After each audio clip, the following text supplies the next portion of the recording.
Kiss her, you fool. Right.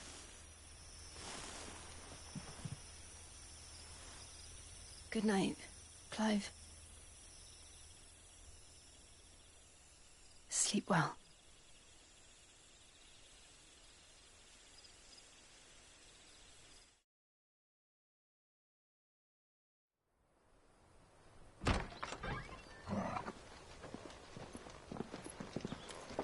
Thank you, Lady Hannah. Perhaps now people will not flee at the sight of me. You look just like Elwyn did when he was your age. How did you come to have some of my father's old clothes? Oh, before Elwyn became Archduke, our families would often summer together. He and Rodney were like brothers. These clothes have been in a wardrobe for years, collecting cobwebs along with everything else. Well, I'm very grateful for them. And sorry for depriving you of your memories. Not at all. It's what your father would have wanted.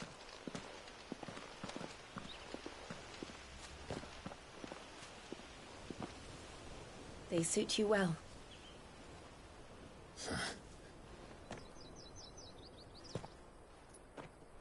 Thank you, Lady Hannah. Yes, thank you. You've been most kind. No, I should thank you. It may only have been for a short while, but seeing you again took me back to happier times. Fare you well, my lord and lady.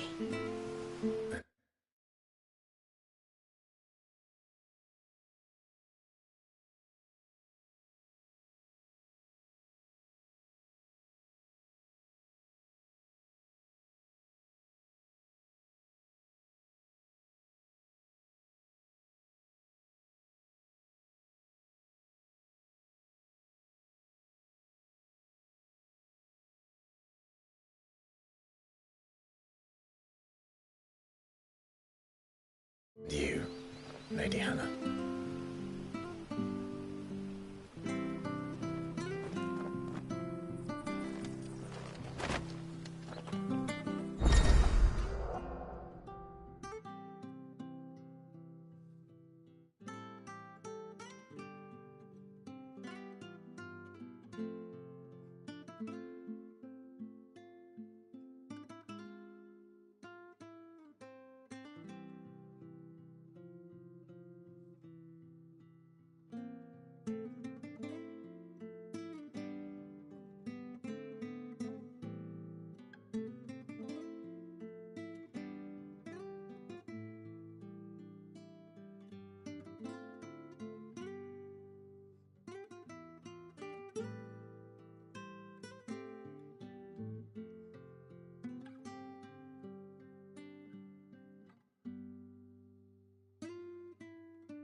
Alrighty then. I'm back to hurt my reputation and destroy myself verbally.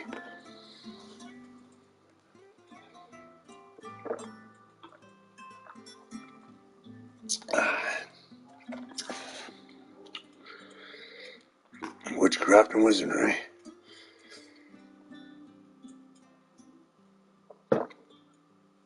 I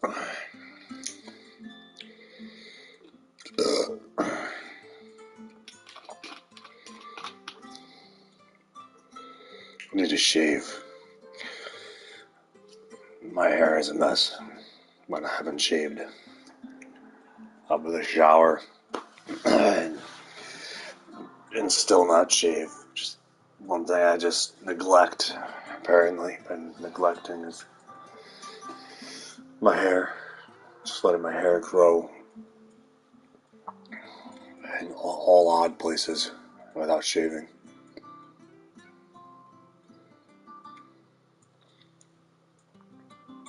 The good thing about hair, though, is that it's easily cuttable whenever you go to do it. It's not a permanent disfigurement.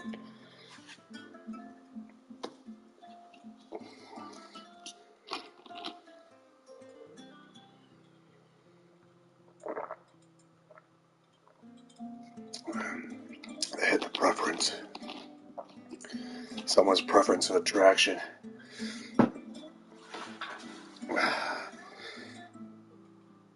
Interview a bunch of girls, and most of them throughout my life say no facial hair is preferred than facial hair.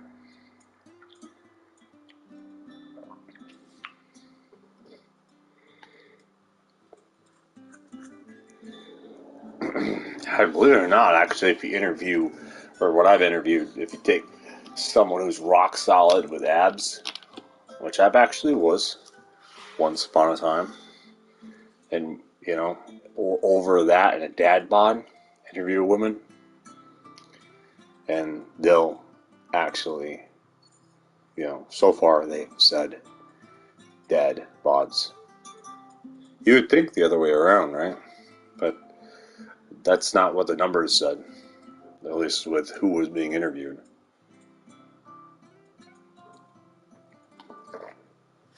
With what was coming back, more percentage.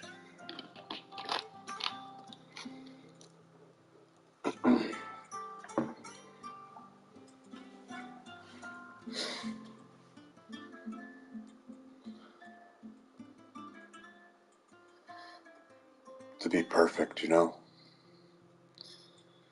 then you'd never lose anyone. To fit the perfect ideal image for your significant other, which I don't have, but someone out there does. I have not been in a relationship since. I've been to clubs and interacted with strangers, and just in this year even, or was it last year? Not around October, I think it was, actually. Actually, I think it was last year. I thought I had it all this year. Excuse me. Yeah, January and February, I barely interacted with humans in the real world. Like the last time I interacted with the humans in the real world was October? November. No, I think it was November.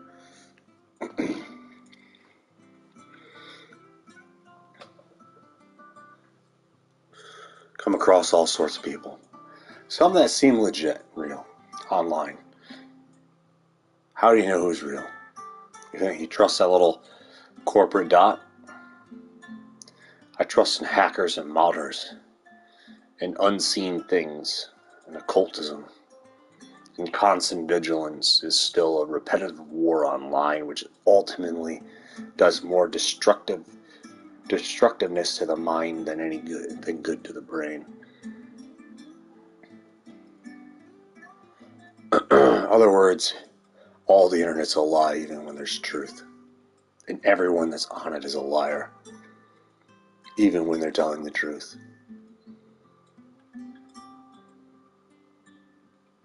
To tell yourself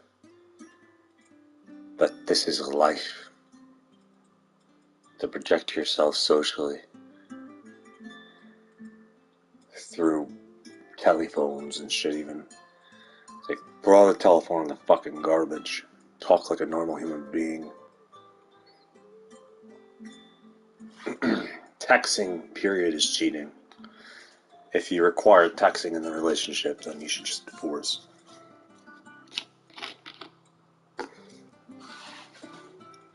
And you save yourself all the trouble. Just say, nope, I'm not texting ever. Never calling either. If you want me, you fucking talk to me in person.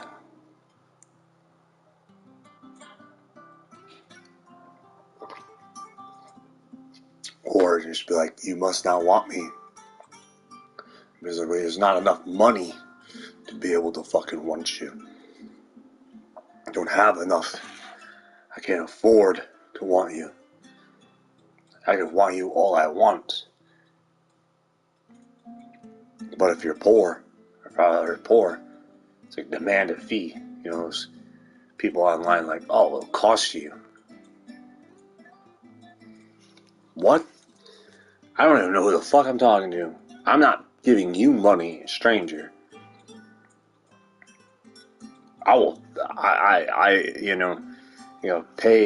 Pay for me to go there. It's a gambit in itself. It's all gambling, ain't it? Feels like a goddamn slot machine, people online. It's like, oh, I'll need this or this. But then there's no certainty. No guarantee. You're just like fucking human slot machines on the internet.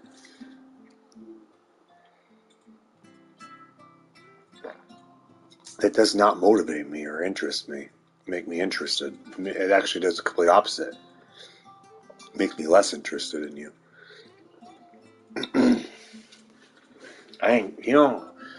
All these stalkers out there.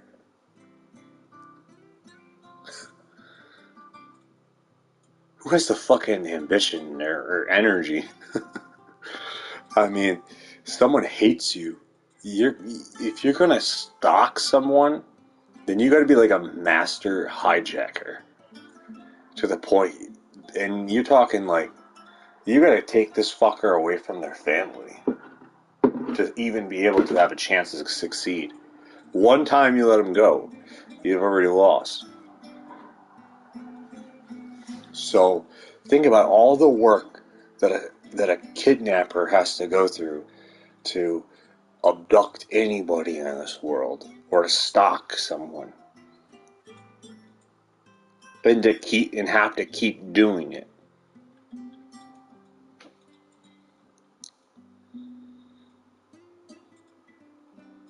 That sounds exhausting. That does not sound fun at all. That sounds like a complete, workout, constant workout. I don't get it. I think it's a programmable thing. And if it's a programmable thing, it's also a programmable thing to not need human beings at all and zero social activity. So if you could program yourself to be a fucking rapist, sick, psycho fuck, then you can also program yourself to be antisocial, which would require even less effort. I mean, come on, it's simpler.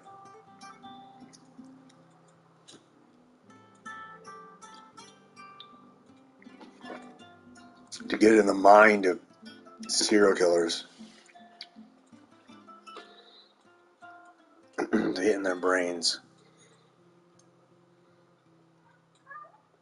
Yeah, buddy? I think this is mentally ill. I think blogging is mentally ill. I think talking to text, a bunch of people texting, he was mentally ill. Feels like it. How mentally exhausting it is. It feels like you're really just talking to yourself. Be like, yeah, sure, that's somebody behind the screen. It could be a bot. It could be a serial killer. It could be anybody. It's like a goddamn gambit. You're just giving your whole life up, or just telling stories to random viewers. This is my life. This is my career. To tell you about myself, so you can come, have vulnerable leverage to, I don't know, rape, murder me. It's like what? It's like, who needs an address when they can access your brain and be like, what? I mean, some people just sit there like, you know what I like to do? I like to be a troll when I grow up. Jesus, so fucking weird, but also annoying at the same time. It's like, I know what I'm gonna do. I'm gonna fucking troll some people. Fucking wake up in the goddamn morning, be like, I know exactly what I'm gonna do today. It's troll time. Jesus. Who goes through brains? It's like, oh, I hate my life. You know what I need to do? Troll. I think troll will be substantial enough to distract me from my suffering, internal damnation. Vampire power.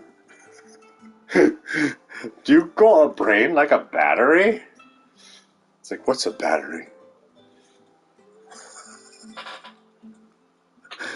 Oh my god, this world is so fucked. What's a battery? What's a battery, George? What's up? What's a battery? What's going on here? Oh god, no food. I just got poison called soda.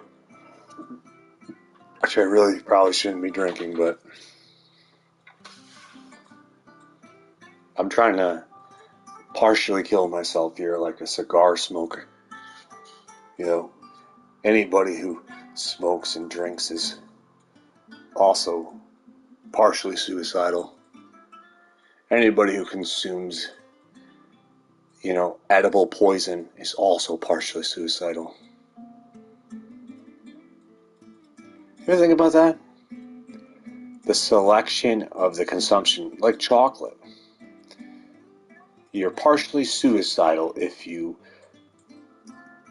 love and you eat chocolate. Like how far do you go to consume chocolate? And how much can you consume? Do you have self-discipline to tell yourself to not? Like, what makes you eat the Dorito? What's the poison in the Dorito? Why is it legal to sell poison to Americans? Why is it legal to sell edible poison?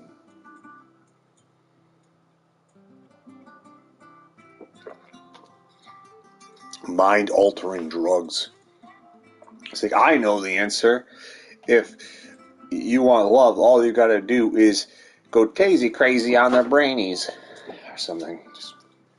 I know just the sentence. What the fuck? Crazy. You wanna make the bitch love you? Taser in the brain. But then that works even for dudes, so if you're a guy and you think you can't get raped, be like, you're gonna have a rude awakening, because there's a lot of fuckers out there that's like, I wanna fuck you. I had that happen to me right in a damn pub in Manhattan. Or it was like a restaurant kind of actually thing, and where some random dude comes up and screams, I wanna fuck you. Right? And doesn't even give a shit. And then the other guy's like, you have a lot of patience. And I'm like, popularity, and infamousness. I said, You know, there's no such thing as bad publicity, and including I'm in front of a bunch of people. What are they going to do? You know, they're going to tick off the owner. The owner, you know, was about to kick me out because I was falling asleep because I was actually sleeping outside before that, because that was around the time when I was homeless, sleeping in Manhattan.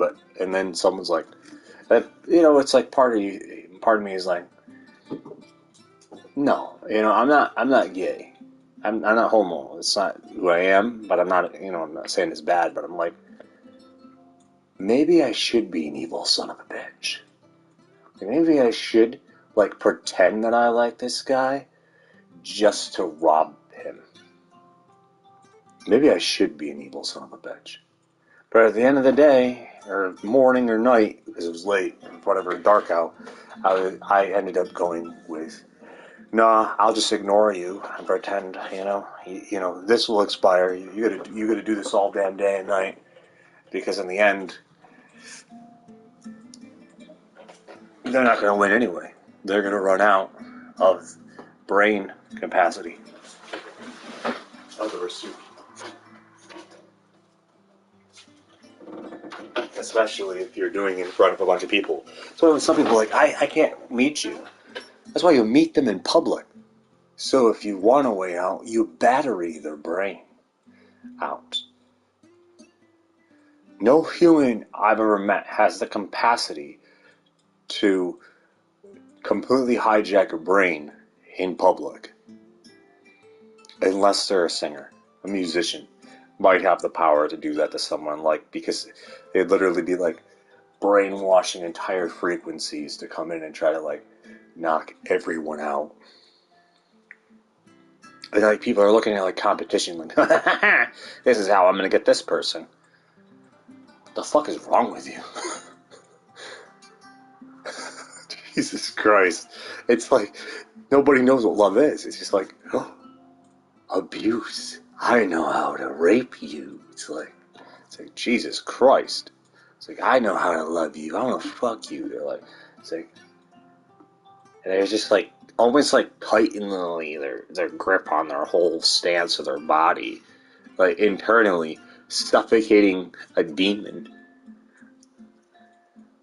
and transferring it into, you know, this this mass hysteria that they're like seeking out to be this evil son of a bitch.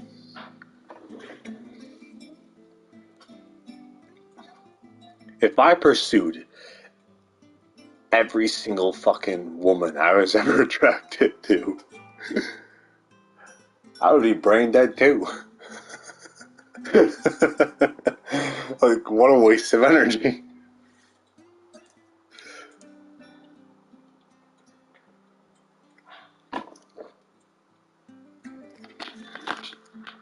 It's like collection.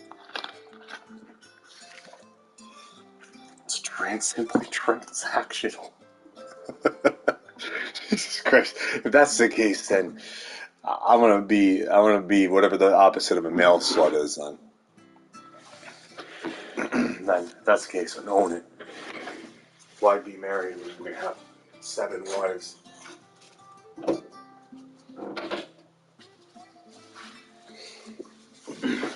Ariana Grande's having the time of her life. Like, who the hell needs marriage? It's like, oh, I'm having a great time over here with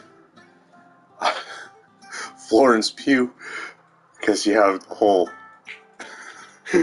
transactional transactional shit going on there.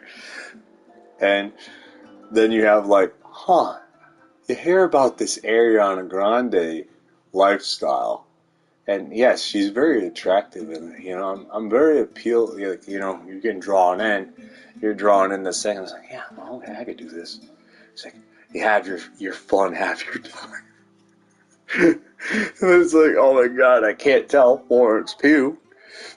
I don't want to lose Florence Pugh. It's like, I'm in a serious relationship with Florence Pugh, but yet I'm having the time of my life with Ariana Grande on the side.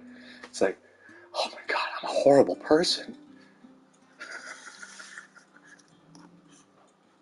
Oh my god, the human race is so fucked. It really is. It's like, who will I be today? Who will I be with today? It's like, it's simply transactional.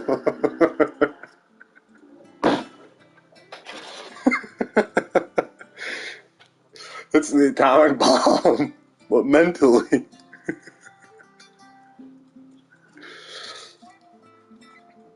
It's in full circle. Well, that makes sense. My soulmate is Zendaya.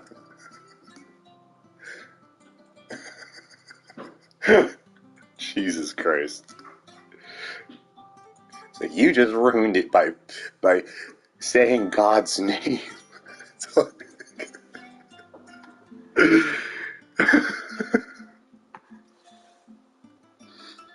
I'm pretty fucking sure that only matters to someone who has a muddy putty brain and will cave in. I'm used to abuse.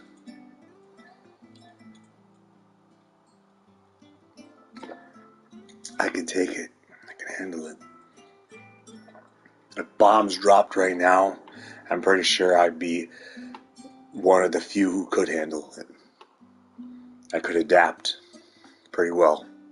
A lot better than most, I'm convinced. If the worst possible scenario occurred, yes, I'd be alone. More than likely. I'd be a lonely fuck, but I'd survive. Because I can. The chances of me surviving in a group actually decreases my life. It actually goes plummet. That's when I'm gonna die. It's like, they're gonna get, these fuckers are gonna get me killed. I'm gonna, like, care about them and shit. Next thing you know, I'm dying for one of them. Like, what the fuck?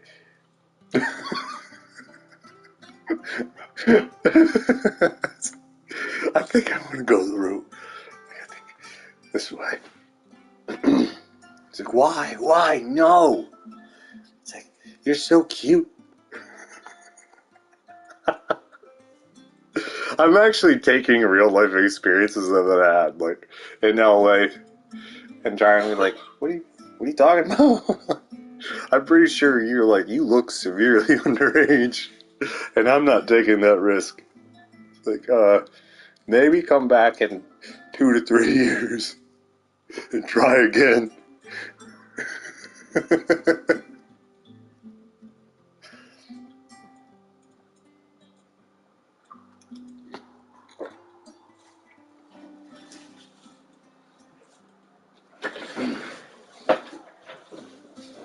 It's some fucking weird. This is some next level shit. Welcome to LA. La time. It's just your fucking bedtime, bitch. It's like Z26. Russian tank brain. It's a fucking obsession with the last letter of the fucking English alphabet. I mean, you could be like, why is there an S in the dollar sign? This goddamn lie. Let's separate this fucking snake and tear it apart. But drive a stick. And then be like, oh, why is the Y? What are you doing with the yen?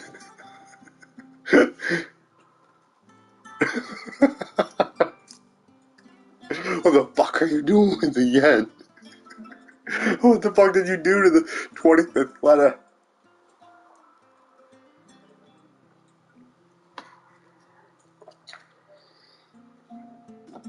Oh, God. You know what's going to be the death of me? Intelligence. Massive. Being the smartest damn person on Earth. Like, there's a Bible story for that, I believe. It's like, oh, also the world's loneliest person. Fuck, it sucks being smart. What the fuck?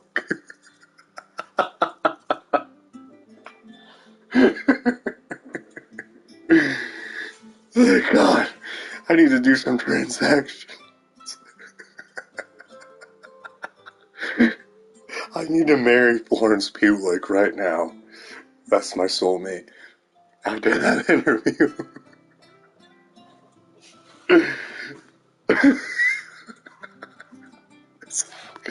Oh, a video, an interview. Oh, I know.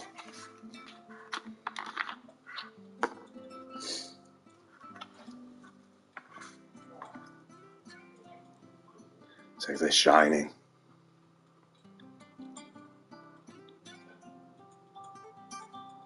I'm sorry. That's not my superpower.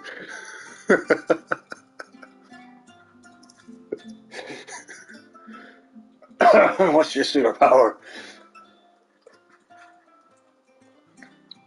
Create, destroy, create, destroy. Just repeat that constantly. Create, destroy, create, destroy, create, destroy.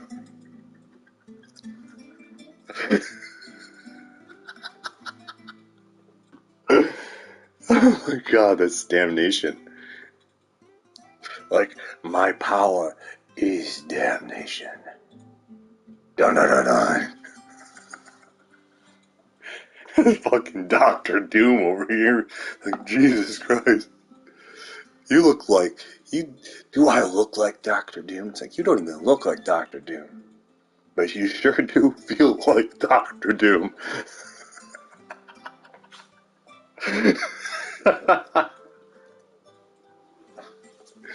It's like, you look nothing like Doctor Doom. But you sure do feel like Doctor Doom. It's like, you are Doctor Doom. Internally. It's like, Disney only is looking for an alien race next to play Doctor Doom. You can't be human. We aren't looking for humans for this role. You're Disney.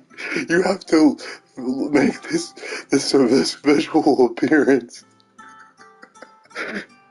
If you don't look like a robot, then we're not interested. Jesus Christ. That's who we're looking for. We're looking for a Jesus Christ. Are you our Jesus Christ?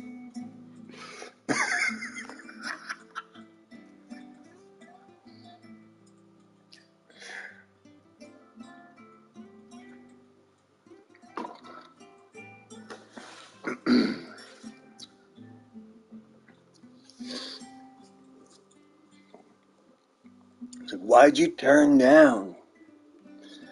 Why'd you turn it down?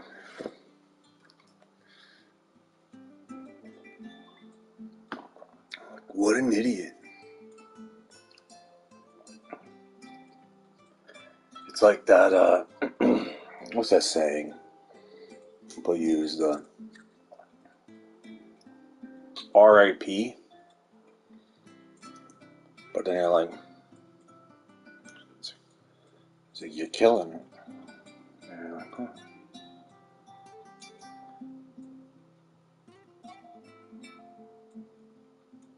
What if you're not, like, you're not connecting with that culture? Like, what if, like, you'd literally be, like, immune? Like, it would literally, so, any witchcraft or paganism that would have to amplify into any type of meaning would be rendered powerless, like, no matter who it's coming from. I mean, democracy, right? The filtering systems.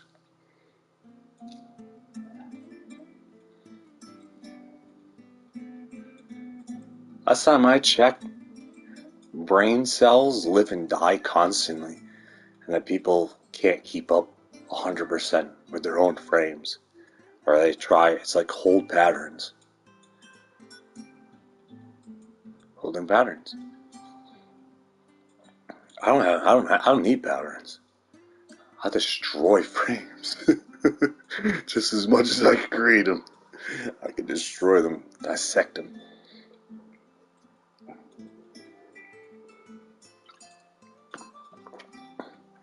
It's like this conjuring, right? It's a cocktail.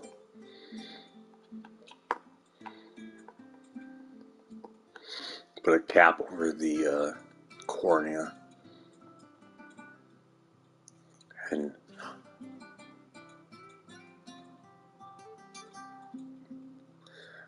it's like the darkness. Turn off all the lights. Go in complete mad darkness. And watch as your eyes adjust. And it turns out that you have nocturnal vision. People are like, you have nocturnal vision. You know what that is? That's religious warfare that's occurring. Tell them in their religion they can fuck right off. How about that? This is my religion. I could see perfectly fine in the pitch black dark. We're just with my nocturnal vision. And channel.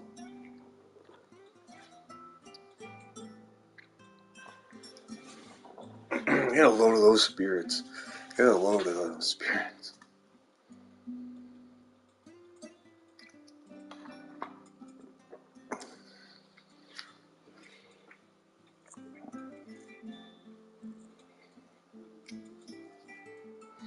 A ghost be ghosting. Ghost to ghost. Ghost to spirits. Ghost to demons.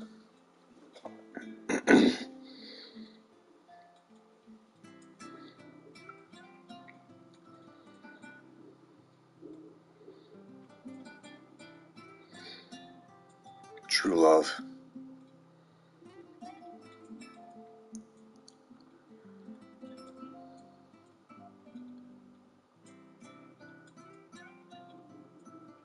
Yeah, I got nothing. It's out of radius. Nothing.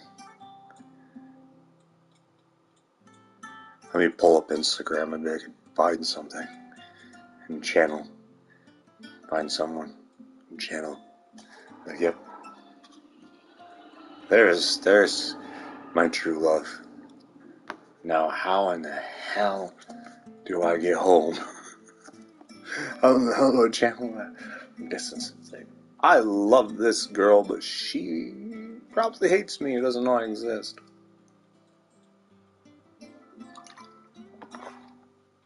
So you should love who you don't love. You'd be better off loving who you don't love.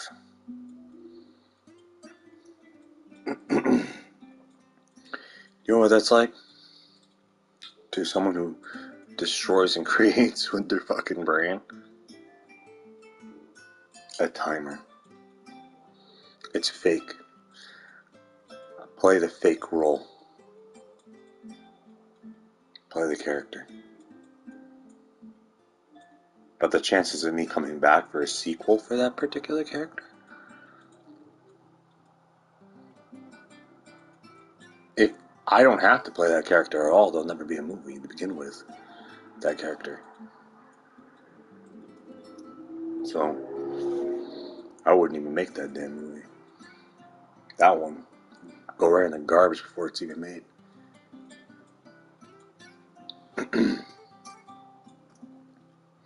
I'm gonna go work on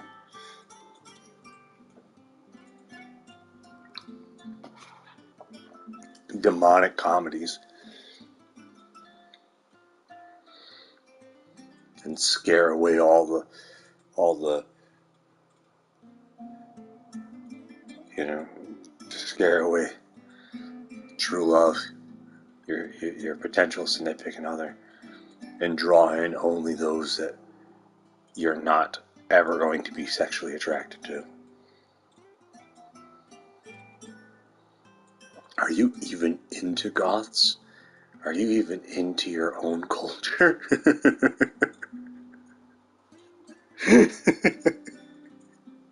Are you even into emo? It's like, are you sure that's what you're,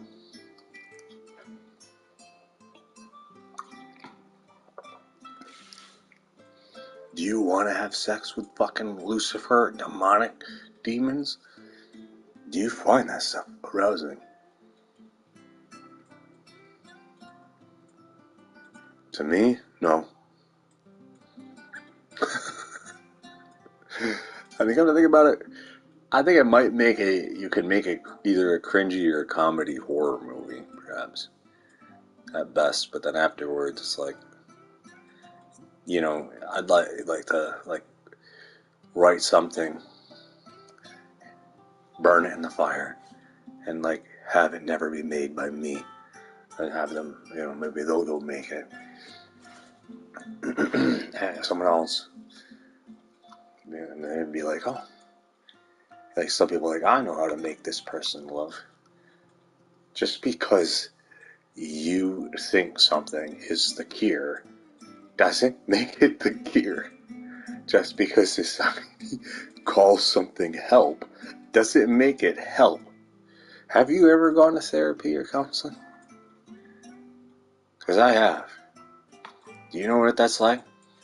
Mostly pointless conversations that ultimately lead to nowhere but constant more conversations that achieve ultimately nothing.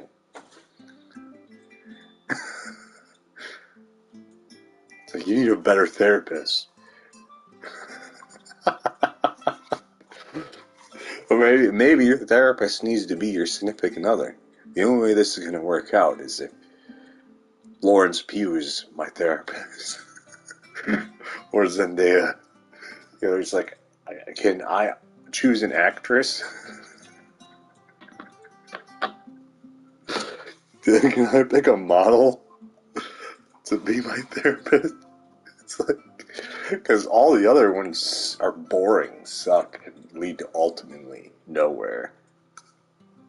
Except long conversations. And I will say, sometimes you'd be like, oh, we make a movie.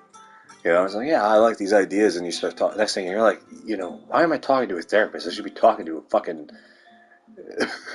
fucking studio or some shit that makes films. This therapist ain't gonna help me make a fucking movie. It's like, what the fuck? You suck. You should be helping me make a movie.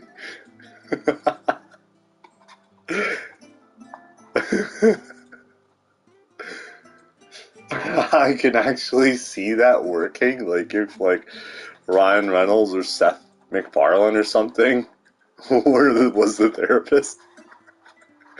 And then you'd be like, actually, well, yeah, we collab. We could make at least worst case scenario, we would make a funny ass fucking movie, right?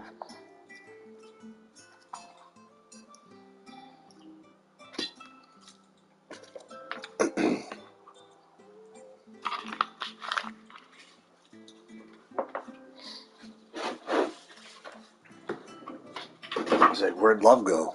Oh, I'm actually enjoying this art right now. I'm in a transactional art pursuit career. Do you even need a wife? Do you even need a family?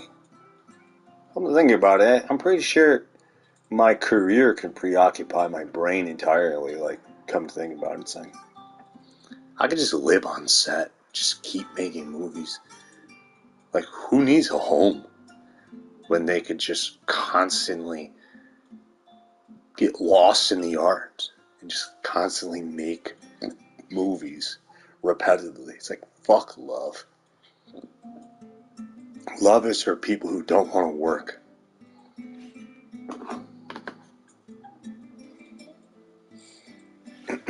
That's a retirement plan. It's like, I'm never going to retire. If I'm making movies and my mind's in that shit, I'm going to die making movies. Why did I have a family? That's a very good question. Now that I think about it, my brain right now is so invested in this art that I'm pretty sure that it takes away everything and just turns it into a career. All that matters is this movie.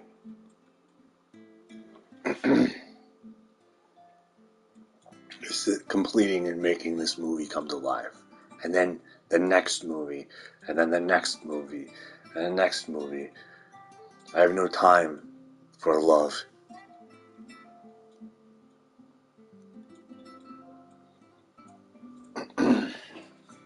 And if I did, then I would only be making movies with my wife if I was in that career set to begin with. Then I would be making every movie with my wife in it. Like I wouldn't be able to make a movie without her in it.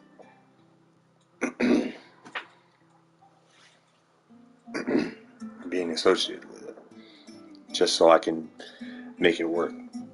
And if we did have a kid, it would only be one, and that kid would have to be raised on set. Their school would literally have to come to them on set of the stage or whatever set we're working on, because we don't have time to take our kid to school.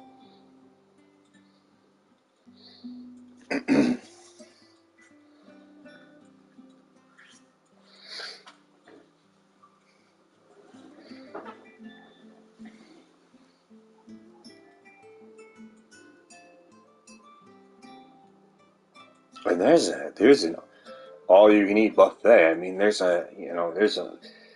attraction goes. I mean, we're talking realistic.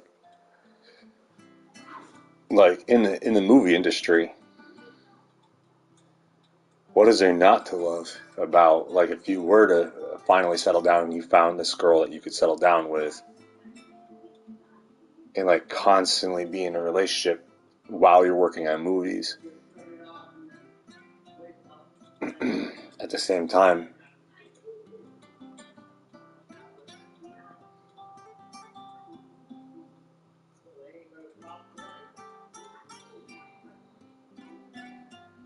But there's so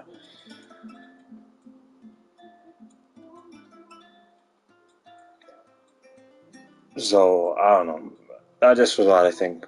Other words, that I think it would turn out, because I don't know if a relationship would work out if I were to be involved in anything. Come to think about it, they would have to, if I'm constantly putting my life into the career, then she would have to either be associated with the same career as me, because what time would you have? Like, realistically, what fucking time would you have?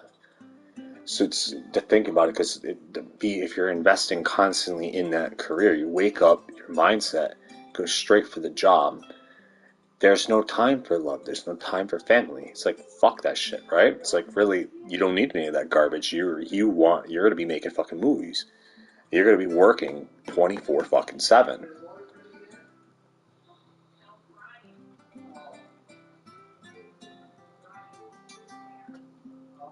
So 24/7, and just like, to even find room for that in that career set feels like they would have to be in the same career. You're working on set. You're living on set.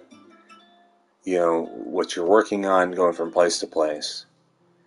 And if you're open for relationships and you're involved in this industry, then, like, for me, for example, and if I wasn't in a significant, like, a relationship, I would be like, what the fuck's the point of love? Or if I was into love, then I would be like, just fucking every hot celebrity that I get a chance to be with, right? As I'd just be sleeping with, who cares about a significant other then, if that's the case, as a mindset. See? Career, like, art in the end is this far superiority to conquer a brain into never needing or never wanting. It's the control in itself. The wheel itself doesn't exist until it does. It proves a lot that love simply doesn't exist.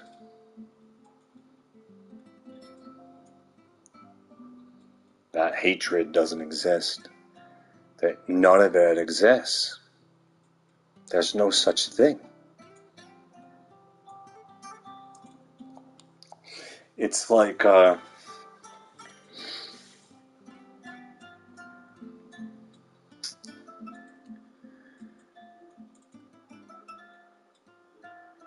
it's like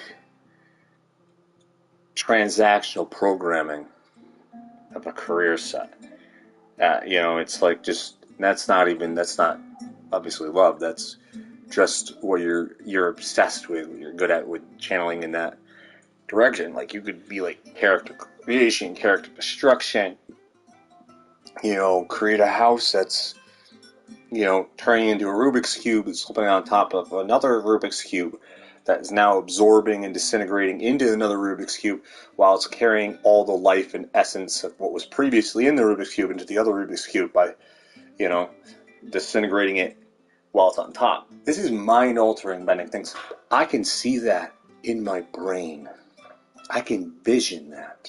Things that normal human beings can't. They can't even fucking comprehend that. Like, what the fuck did I just do there mentally? See, it's quite simple. Like I said, it's as easy as breathing when it comes to character creation and destruction. Create, destroy, create, destroy, create, destroy, create, destroy. It ain't even power, even. Like, it's... At once, I was like... Because I was on, we say, under the influence of Halsey. Very powerful. I mean, I was, that is real. I feel like that could be...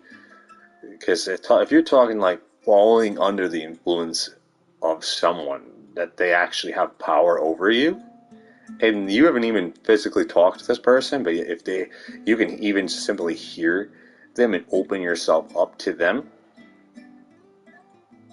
Like, would Halsey instantly be able to rule me, Like, and be able to make me fall in love with her? You know what I mean? Like, as weird as that sounds. But, right? So and it could, like, stir a fire, because everything around you is like, fuck, you're not her. As you'd instantly, no one would be able to take advantage of that, because there's literally, you'd be like this fucking ring of fire they'd have to jump through. Because you'd be like, you're not fucking Halsey, you're not Ashley, so fuck off.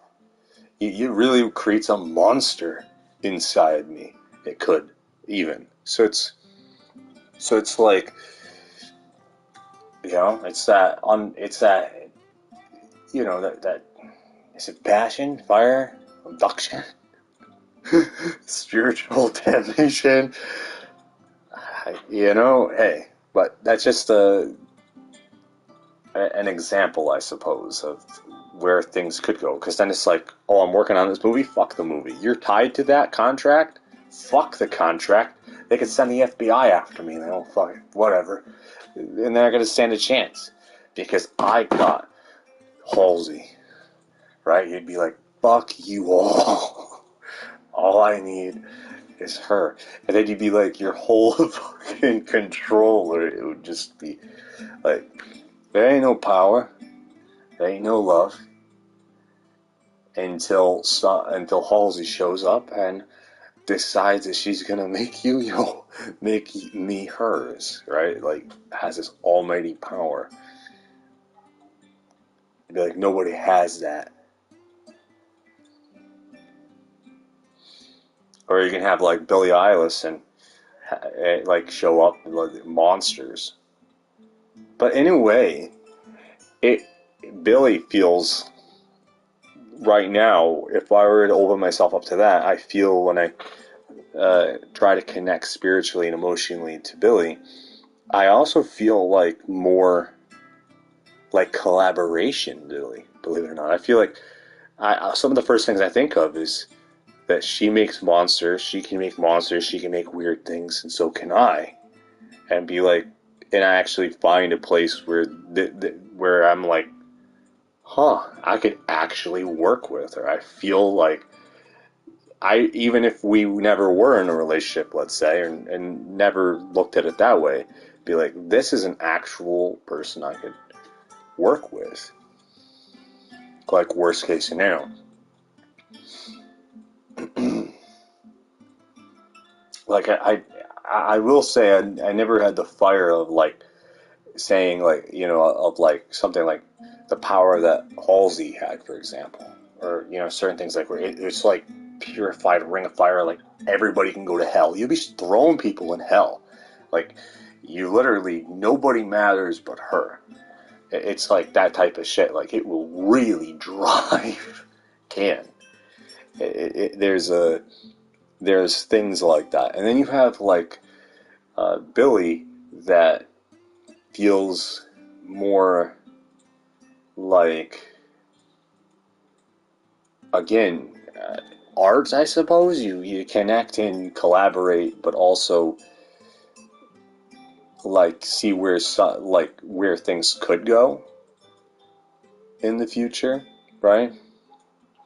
But potentially, but it's like at the same time, there's no burning passion of necessity of the sensation, even at a distance, at least, right? So there's, you know, and then you have for that, but you do realize, like, wait a second, this you do know, like, you'd be like, well, you, if anything, I look at Billy like, I wish I had her family. I grew up with no family that had that never supported me.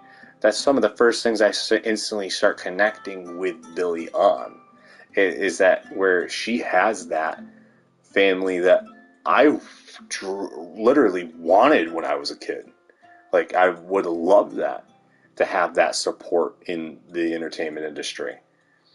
See, that's where I start to really and be like, well, I'd be stupid to, if Billy was interested in me, to not say yes in this moment, right? It's like, you know, there's definitely an eternity there that could absolutely establish and be a fully committed relationship.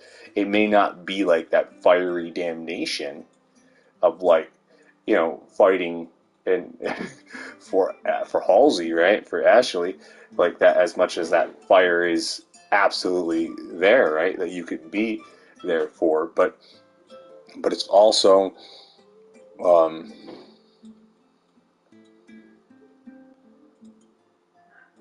it's also more steady too, right? I mean, you could say, but it could be steady too. I mean,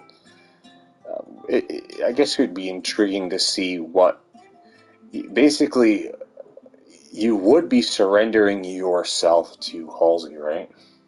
I would be, if I did, like, accept that emotion and passion and fire to the point where I basically would, I guess, even if I'm not for power and not, like, I would actually be giving her power, right? Though, so if she wanted to destroy me, leave me stranded on an island, she absolutely could, and I'd be infuriated about it, but right.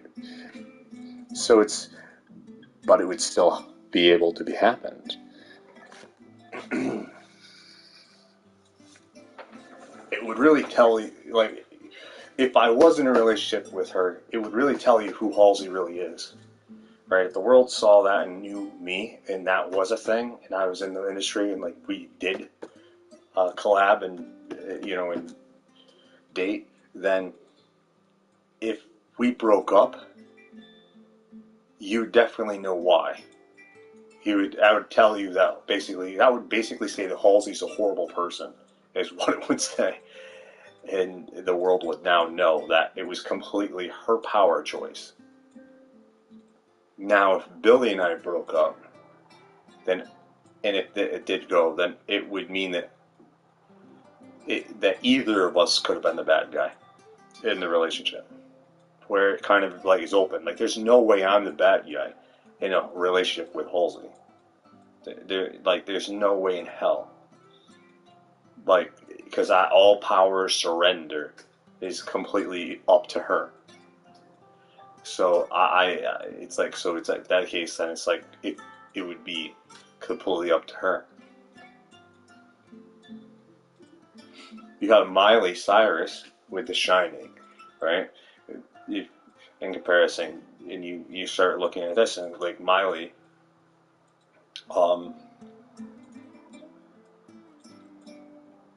is a lot different in so many ways, because I think when I like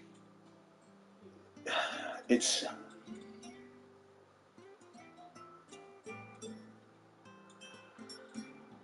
it does bring me back to like holy wars versus unholy wars, and in some ways, like knowing that what this road could take you down.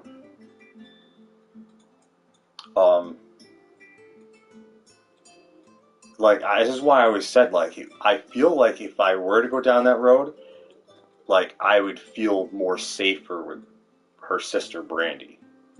Like, I'm, like, thinking that, like, looking at that like that, like, you're my mind, like, right, be wandering at more of a, okay, well, this is a crazy road of like, in superpowers and shit.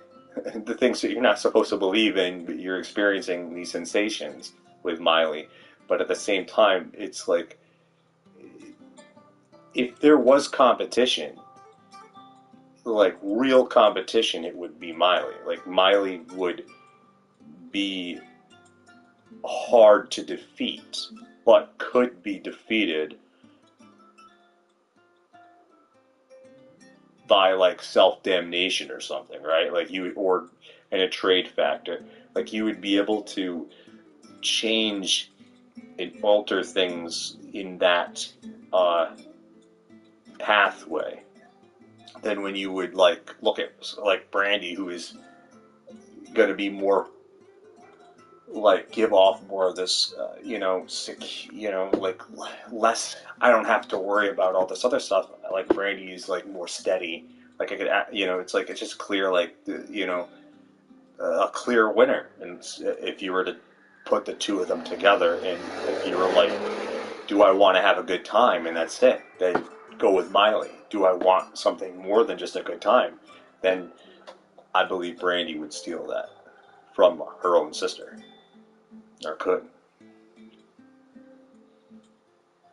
I definitely am calling that she's more stable and more equipped. Because it'd be like guys having to contain Miley. That's the thing. I know for a fact that you can contain people who say that they can't be contained, but you cannot. I do not believe for one bit that Miley Cyrus is containable by anybody, period. Like, I think that is very real. Like, absolutely convinced that she is possibly the world's most uncontainable person in existence, which also gives her a superpower of an untouchable force, as much as who she lets in and lets out of her life, but in how she is intriguing to this negative. Like, if she does give in to this negative force that she has in the past, it's still on a timer. It doesn't hold her down. She could just move, she could entertain it, feed into the demon, and then walk the other way afterwards. After she just invested in it. Like it was nothing. It's a superpower, believe it or not.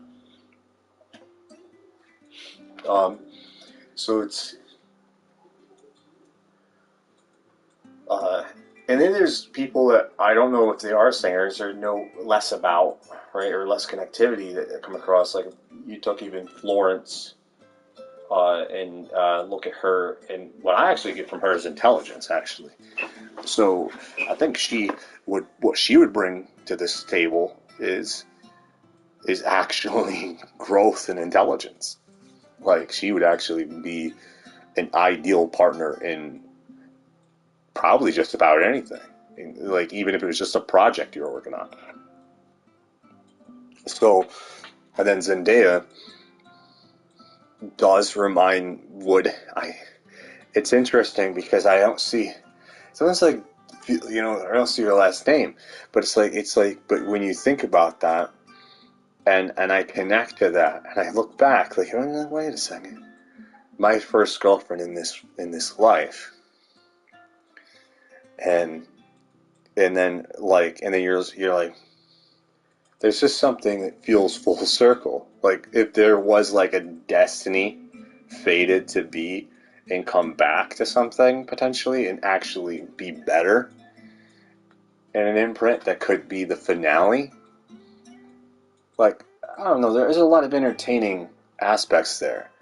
I wouldn't overrule that. I think that that's fucking really cool at the same time, like fucking awesome, because it's like saying that this is who you are really married to. This is really who you, this whole time. And you'd be like, if there was blind love, it would be Zendaya, right? Is basically what that would say. You would basically be able to, you just fall right into that ball mat, you know, and just kind of like wrap in, and you know, it's all full circle back from the first to the last letter of the alphabet.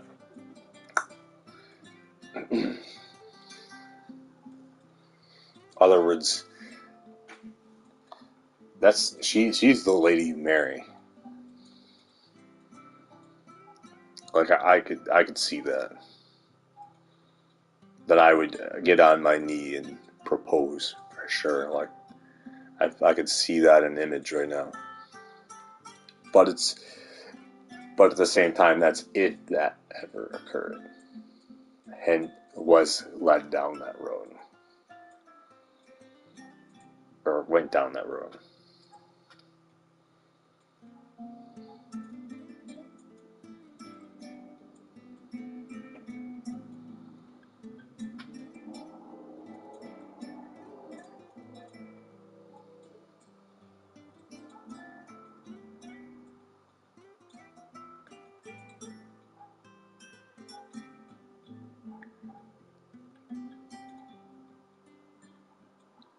So if there was hope and there was like any type of like proof of my creative abilities and those who wanted to work with me and had power and sought to work with me, then there's hope. You know, I mean, there's hope without it even, but it will still go. It can literally be like, I would be the most thankfulest person. It would be something that really makes me genuinely thankful. Which I can't really, I can lie and say that I'm thankful about things outside that. But all that would be is acting. It'd be, you know, simply transactional at best. Like, completely lying. Right? Like, I could genuinely say, like, in it, it just feels like a blessing. You know, it makes you feel thankful. Makes me feel thankful. Zendaya would make me feel thankful. Very powerful, right?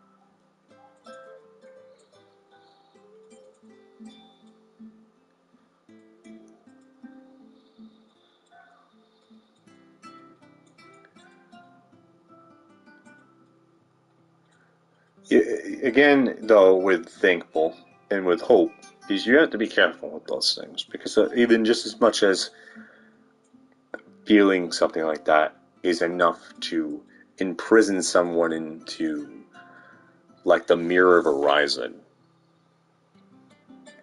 Like even being the emotion of thankfulness can, especially being divided, and it is still can be weaponized and used as like the mirror of horizon, like how like the mirror of desire, what you see in the mirror.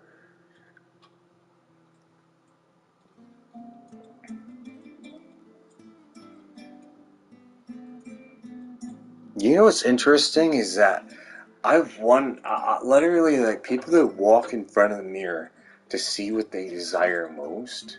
It neither tells the future, you know.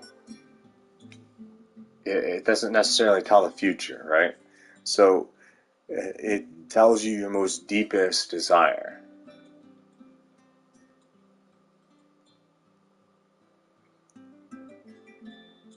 Like if you have the most deepest desire, but how can a mirror show you your most deepest desire?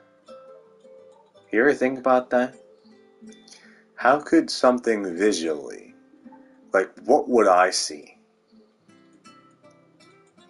Like the world's, you know, like what would I see? Who would I see? You could be like, well, you, true love, right? So if I walked in the mirror, I would always be married, right? I'd always be with my significant other. But who that is could change, could it? Like you would have like Zendaya to Florence to, you know, it would the one thing that stayed in common perhaps in this internally, and then there's no such thing is what I'm saying.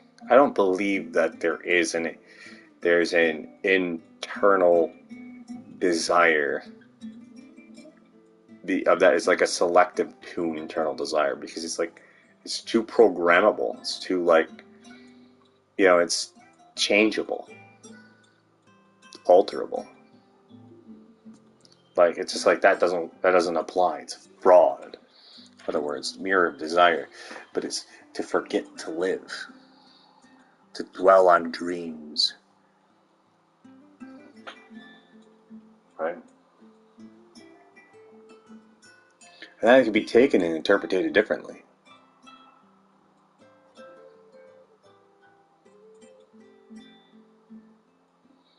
And how it's taken, so is how it's taken, and it's just like this whole.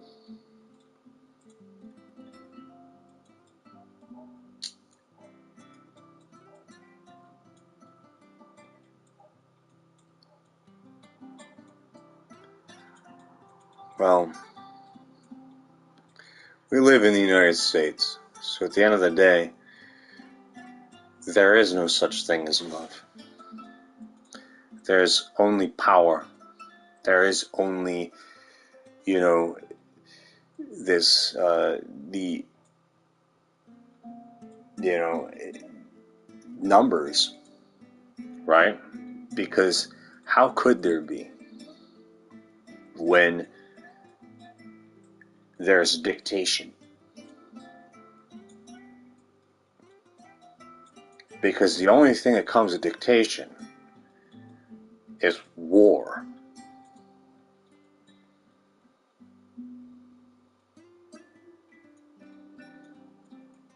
It's kind of like the beat down of submission. But the truth is, it's what you choose to lose.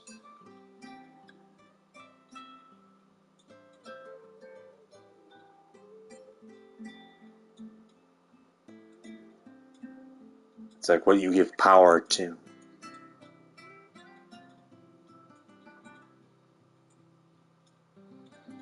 And it sure now ain't gonna be feelings, right? At the end of the day in America, there's only one thing that truly matters, and it's called fuck humans and hello money, trophies, material objects, right? And be like, why do you need love when you could rule the world by their simple desire, that their very culture, that they depend upon the dollar? You could destroy and own their soul. If you're the richest person on earth, you would be able to weaponize that against them. You would be able to destroy the value of the dollar, too. You'd have the power to reach into their souls, into their mindset, and to change all cultures as you know it. They all are forced to depend on currency, which makes them weak and vulnerable to the currency, the dependence upon it.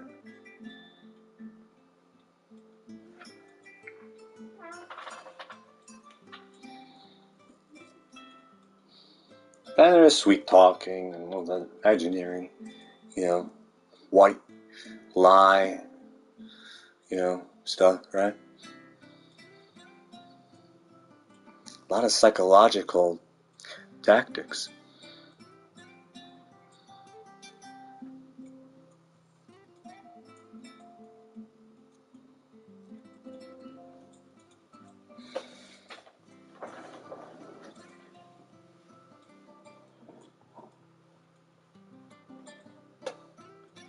To invest in one person in uncertainty.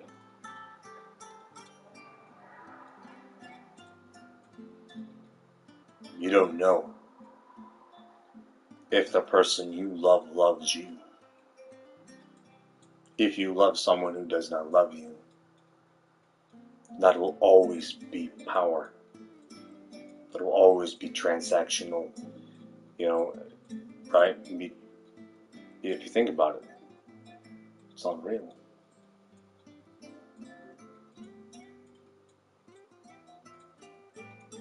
It's a superpower.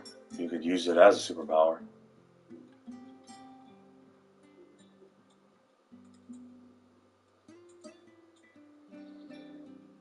I think that was a very powerful interview.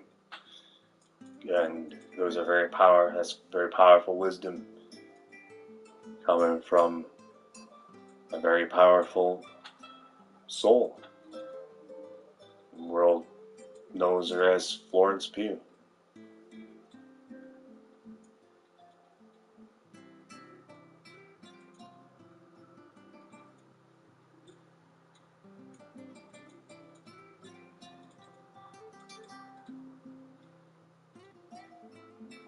That's a very powerful enlightenment, and I absolutely believe it. I know it, I feel it as real.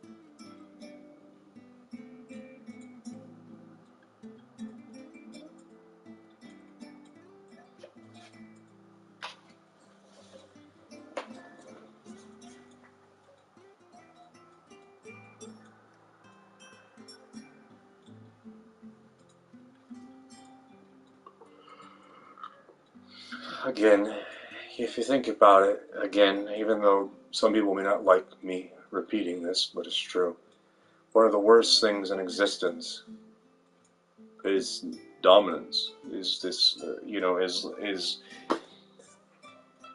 money. It could be considered.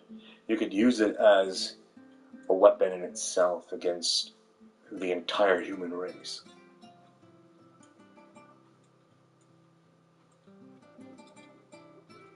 Like morality, right? What's what's morality? Find cultures and diversity and morality itself.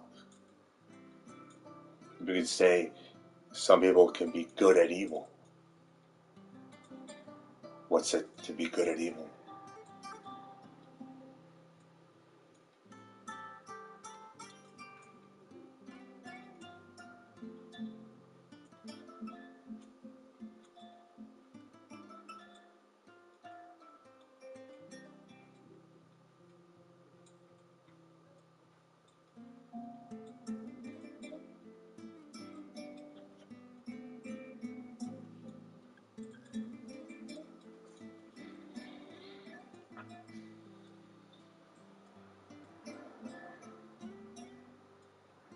Again, I repeat, how can soulmates exist in the United States of America? How can true love exist in a government that is so divided and yet so hell-bent even if they notice if someone has it? Because they're going to be so bent out of shape and hell-bent, you know? Are they going to settle? When they see it, they're going to be like so angry because it goes up against their morals, their culture, their way of life, the way they're in.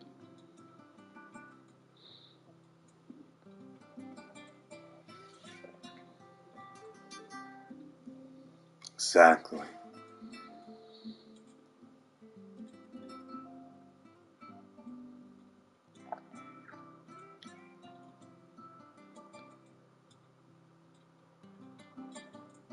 There's no such thing. It's impossible. It just... The only way it would be possible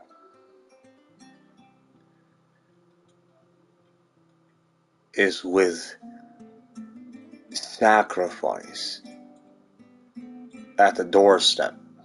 Before you even enter the door, you would have to kill something or someone before you can even enter the door to even be able to have it.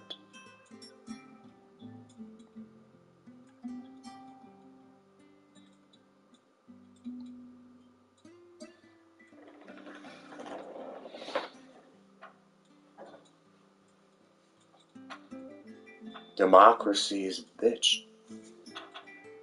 Turns out.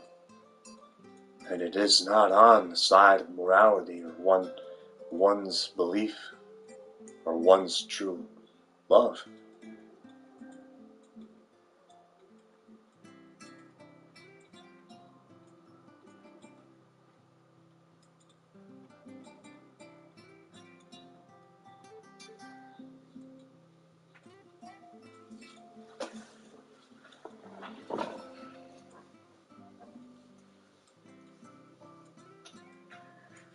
Unless you brainwash the sheep, turn the humans into slaves, programmable brains to go up against freedom, to use their very government against them.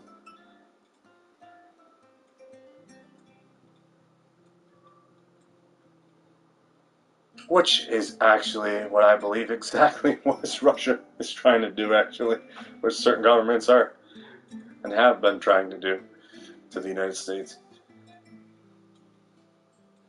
Because who's the United States' greatest enemy? Itself.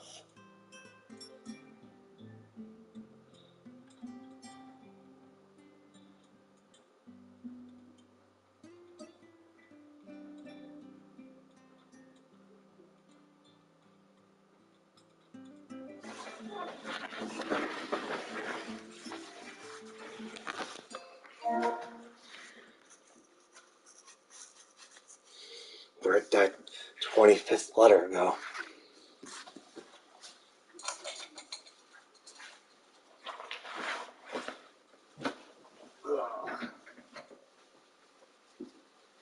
Why do we do what we do? Why exist?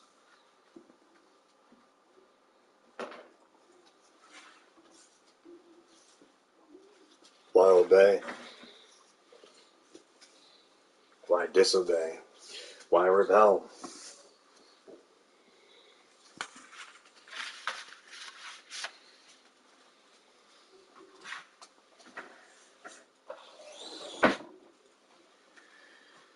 The world, as I speak,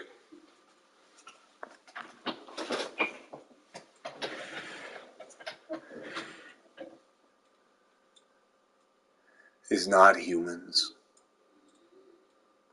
Humans are suffering significantly unless they are superior, and they actually enjoy being superior. Right? Genuinely, do they?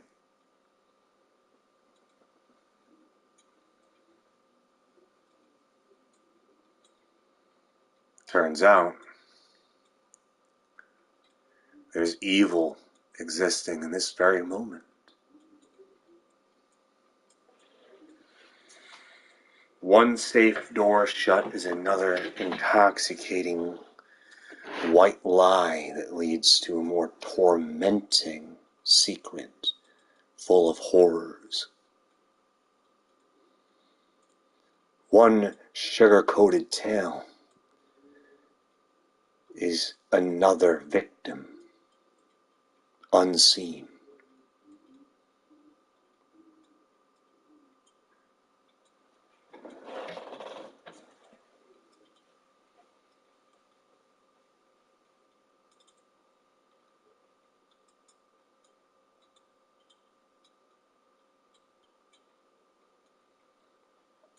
And this is where I tell you that me and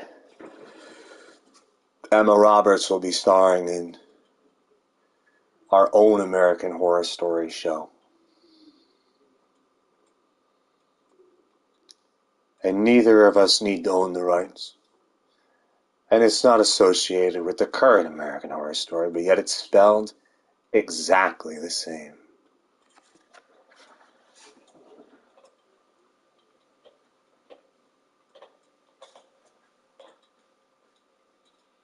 So isn't that illegal? Isn't breathing illegal?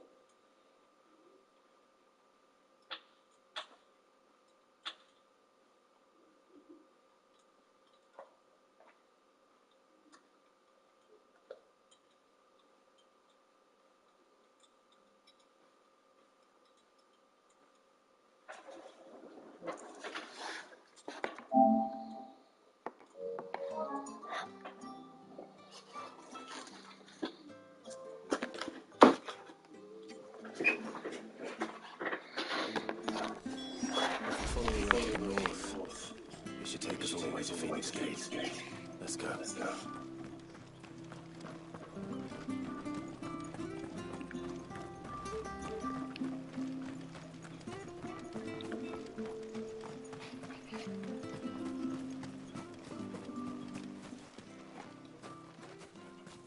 You? Those are Elwyn's. By the flames. You're his firstborn. Clive Rosfield. You're mistaken.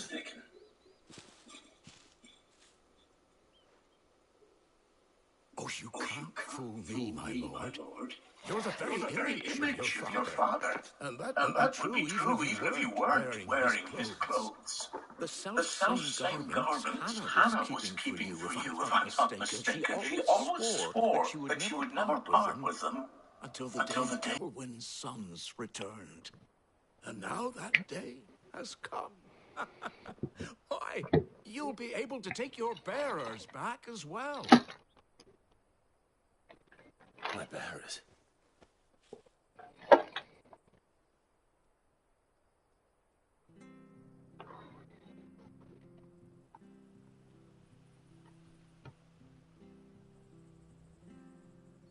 Forgive me, Master Mayor. I was a child when last I came to Eastpool. I didn't recognize you. Oh, I'd be surprised if you recognized anything at all.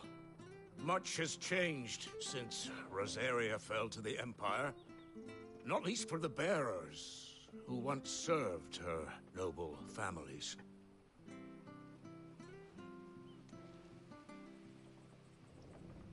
When the Ironbloods sacked Rosalith 13 years back, many who lost their masters fled here in search of sanctuary.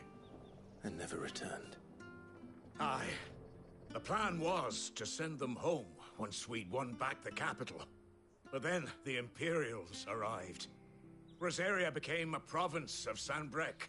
The duchy was dissolved, and they no longer had any home to return to.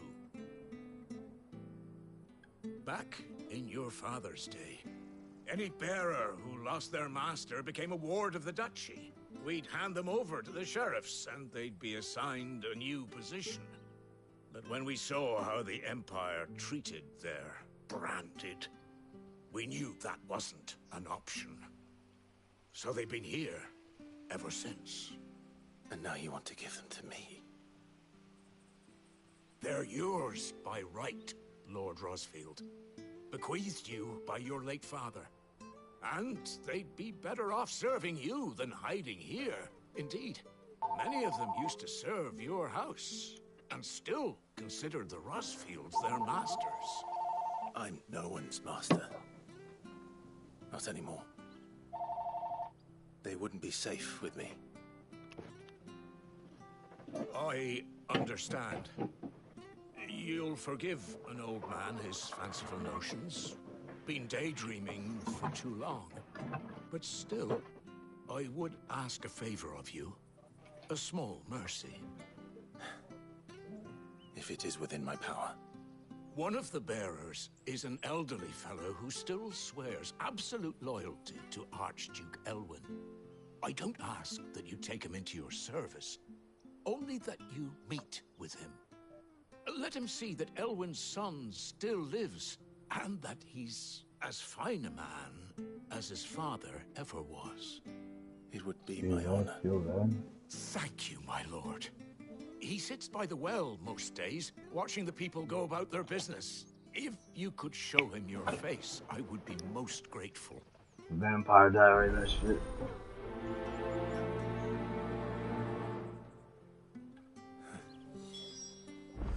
As fine a man as my father. Oh, You're I'm not not so talking very about different, him. you know. Especially dressed like that. Talking about Come on, something else. let's go and meet that bearer.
Creation and destruction.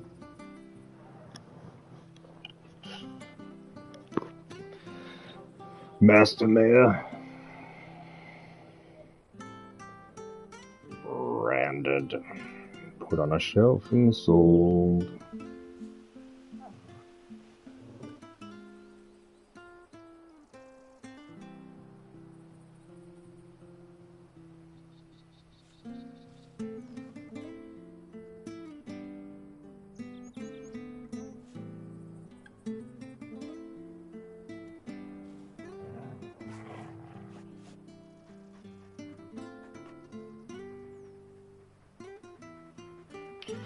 I do not see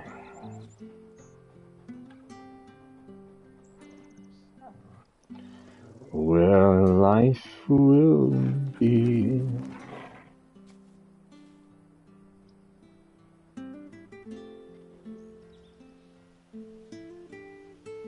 It's the good times, the fun.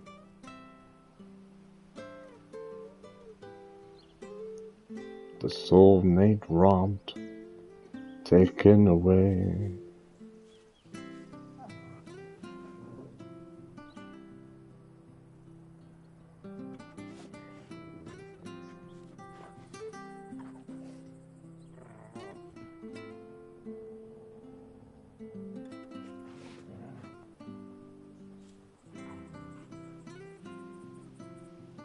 Be no link,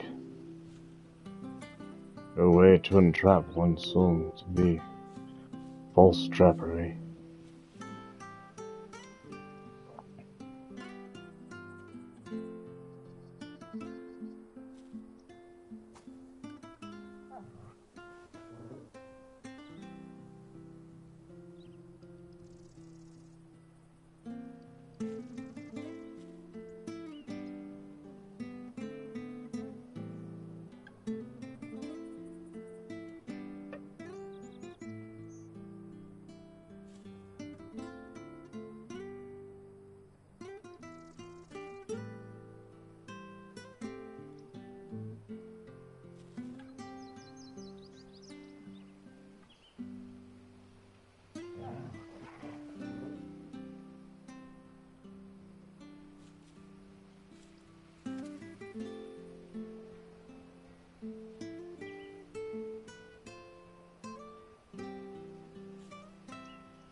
Tragic.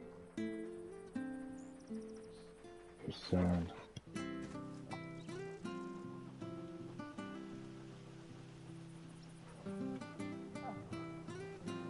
What heaven could be.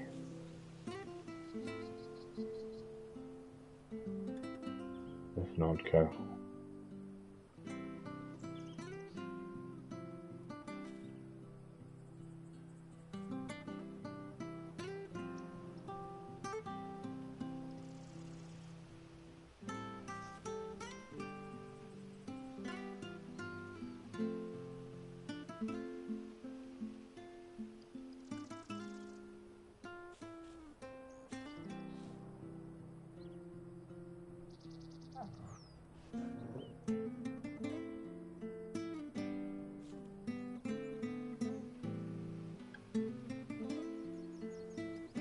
Ah, snap a tiger's neck. Swear jar stuff, right? And try to explain why. Have you actually ever tried to snap a tiger's neck? Do you think you have what it takes to snap a tiger's neck? Without the tiger snapping your neck and eating you.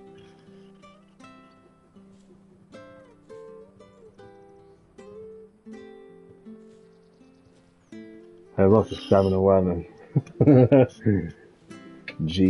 GXK.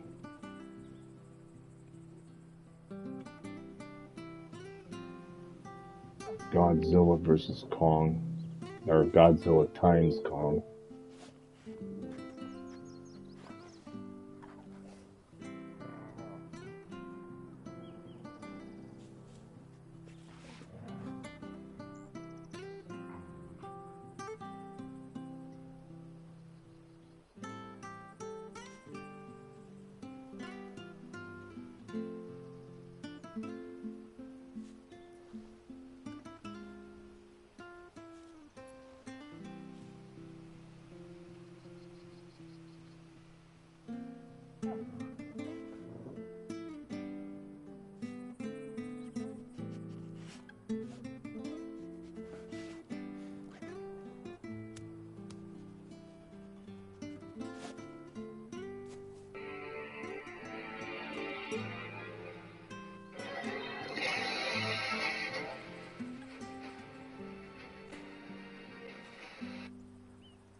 What dreams be made of?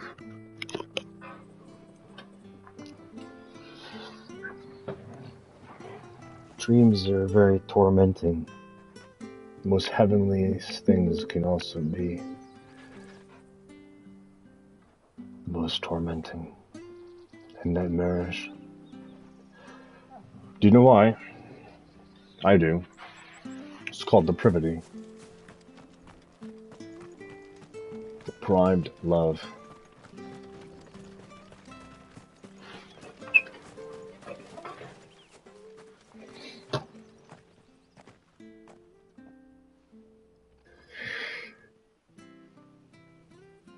He's not here. Democracy is a I bitch. can't leave without meeting him. I've let the mayor down once already. And it sure in hell ain't your friend. To disappoint him again. Right, let's ask around. Isn't mine. Someone must have seen him. It's a weapon at best.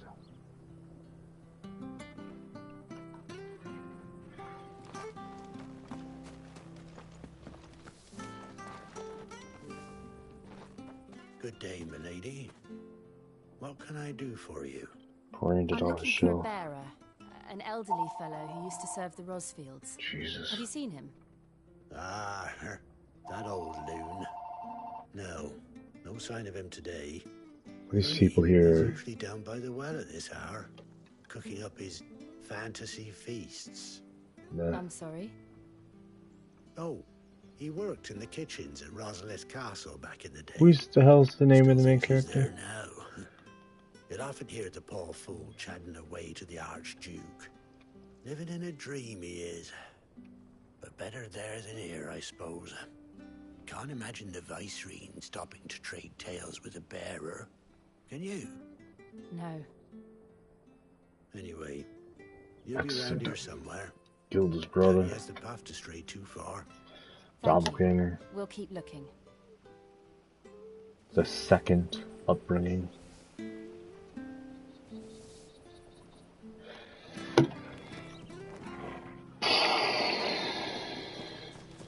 With the sun. Well now, unfamiliar faces. What brings you to Newsflash. Eastpool, travellers? We're looking for an elderly bearer. You didn't kill You your wouldn't brother. happen to have seen him, would you? Ah, you mean the old boy who always waits by the well? Yes, that's him. What business do you have with him, if you don't mind me asking? You're not from the capital too, are you? We are, in a way. Well then, it's a pleasure to meet a fellow Rosalithian. I was born and raised down Market Street, and never would have left if Archduke Elwyn had survived the fire. It wasn't the same when the Duchess took over, though. All the beatings, the evictions, the levies going up and up and up, even as the blight took half the harvest. Oh, listen to me, telling you what you already know. I'm sorry. And I'm afraid I can't help you with your bearer either, though I doubt he'll have gone far. He comes here Turn into every giant day, monsters almost as if he's waiting for something. and destroy the We'll keep village asking around then. Thank you. for entertainment purposes.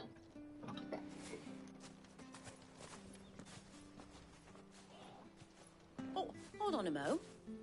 Patrick the Chocobo Keeper might know where your bearer is. He's taken the old boy under his wing, so to speak. You should go and have a word with him. He'll be in the stables. Patrick the Chocobo Keeper. Thank you. We will. Chocobo Keeper.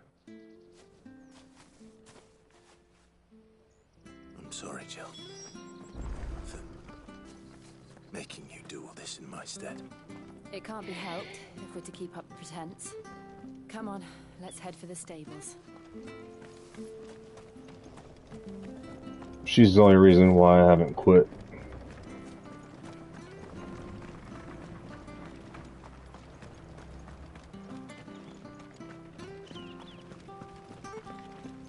Her undying loyalty / love.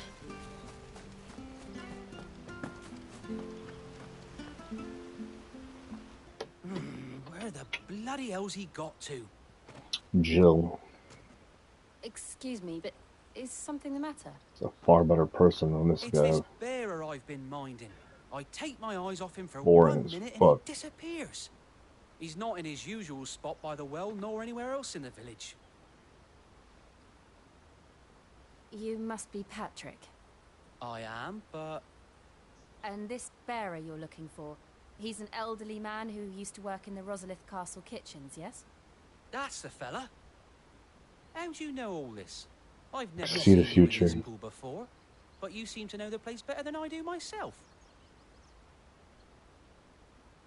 Plus I can read the signs.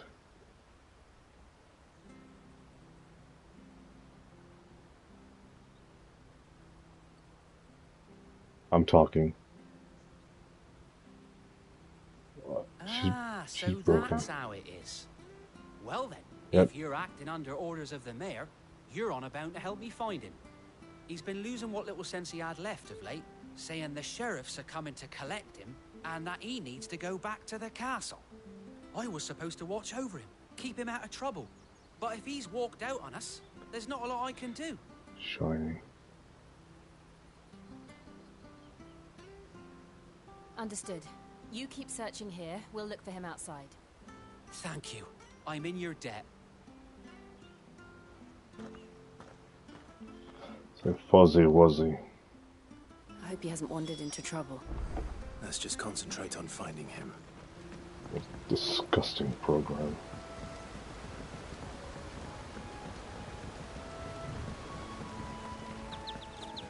Drink up now. Still no sign. Could he have strayed even further?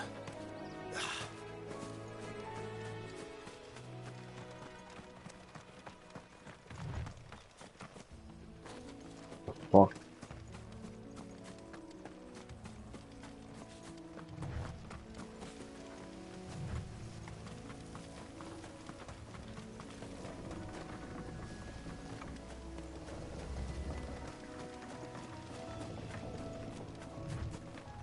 At least you don't have to pick up shit. I like that feature. Just absorbs into your character.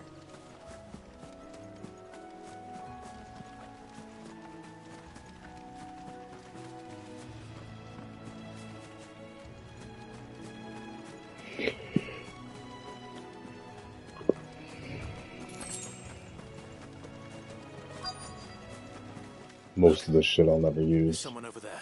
Just like in Final Fantasy VII, though. It might be him. A lot of We should hurry. potions and stuff I've barely used. Company. We can't lead them to the old man. They need to die. Agreed. Agreed.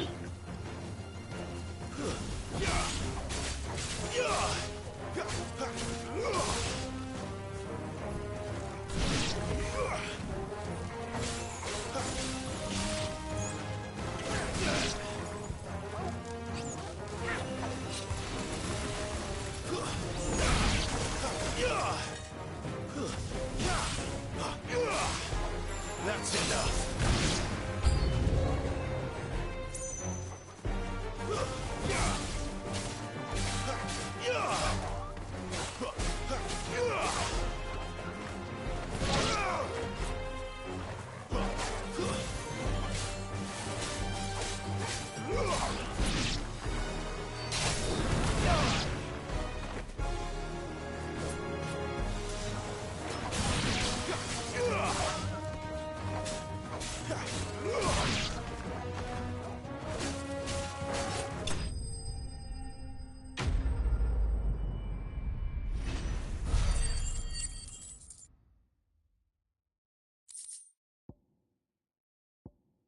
Never played that other game that's won Game of the Year.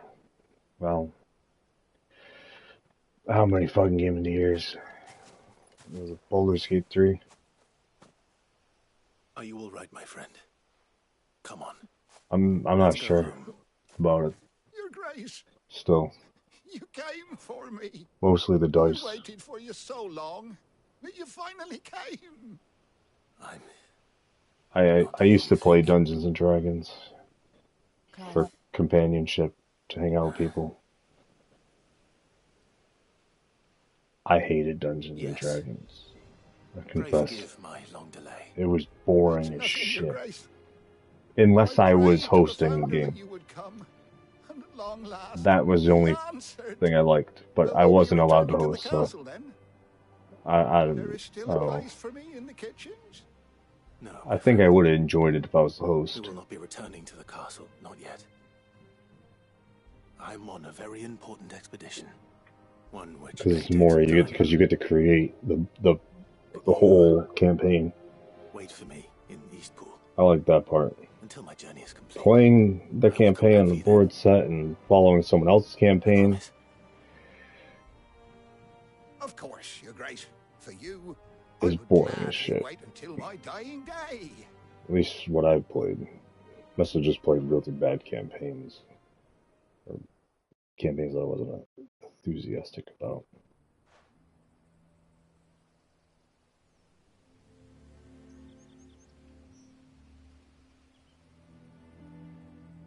I think I Thank liked you, it enough, both though. of you. You've been most kind. The memory of serving the late Archduke was as one light in the darkness. And now Said I that liked light it. burns a little more brightly. I don't think It's so. nothing but a fantasy, of course. I think I But failed it's to better lie, than if I the recall. truth of the matter. A damn sight better.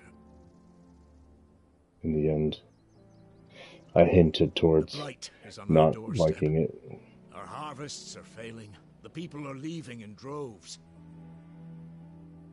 If it weren't for Lady Hannah selling half her worldly goods to provide for the few of us who stayed behind, we would long since have starved. We want to keep the bearers safe here, we really do. But Unless a I mean, this miracle game happens, isn't horrible. we won't be able to spare a crust of bread to share between them It's tolerable. soon enough. Ben has Is substance it really that bad? in So places, bad, I even petitioned the Imperial garrison to take them. but super predictable. When they found out where they And as come gameplay from, goes, they damn near spat in our it's faces. really boring, Duke actually. dogs, they called them. Even the Enemies fighting of the scenes. Empire. I know Except what my for men the said. monster I scenes. would gladly give a home to any bearer in need of one. Leave this with me. As soon as I return from Phoenix Gate, I'll speak with him. Thank you, my lord. I'll go kill some Will folks. you be passing through Eastpool on your way back?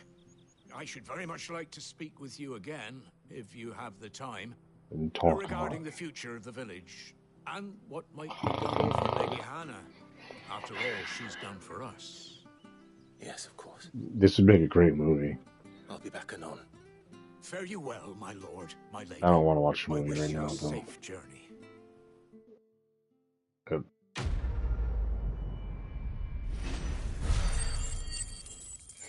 In this screen, this little layout thing is weird as shit. It's like smacks up in your face like this slater thing. What do you call this? And then why you go down this scroll like this, and you click on it all you want? Like, what is the point? Just to read up on this stuff? This really is supposed to be a book, too. All creation is possible because of Aether. But turns out you could play this entire game without using any of this shit. Any of the same, that's how it was with Final Fantasy VII. You could play the entire game without ever using any of the, whatever this is, meteorite material. Just as drops of molten iron fall from a smith's oven to the floor. It gives it its own, like, you know, I guess, optional gameplay options. Alright, when I look at it like that, then yeah, it's, well, will I use it? Maybe once or twice, that's it. Probably not.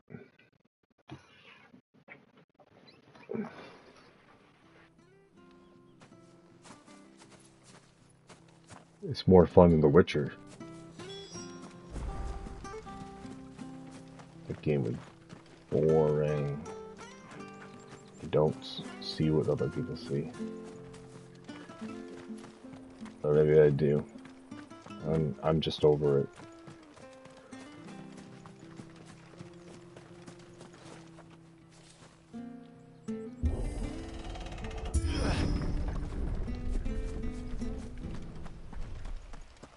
The Deadlands are aptly named. I didn't realize they were this close. No wonder their crops are failing. The blight is leaching the ether from the soil. And when the last drop is drained, their fields will turn to this. No plants. The No attention animals, to detail. no life. And no monsters. I suppose that's one small mercy. Oh, monsters.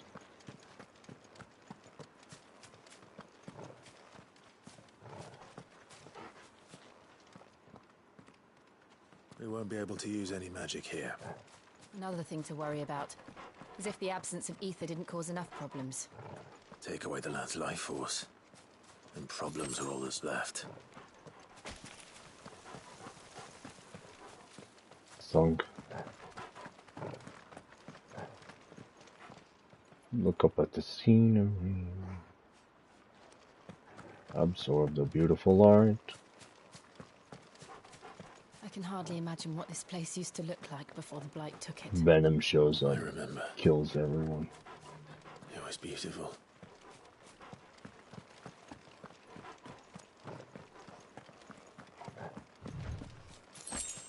Rips off the main character's head. Spills its blood and guts and down his throat. Rips out its spleen. Picks his sharp-ass teeth with the spleen.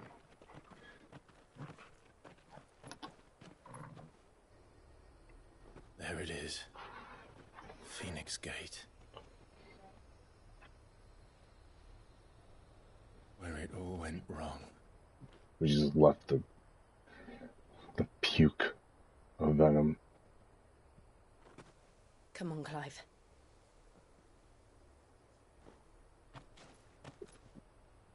It's time to discover the truth. Damn, I wish I had loyalty like you beside me, Shay. I like her.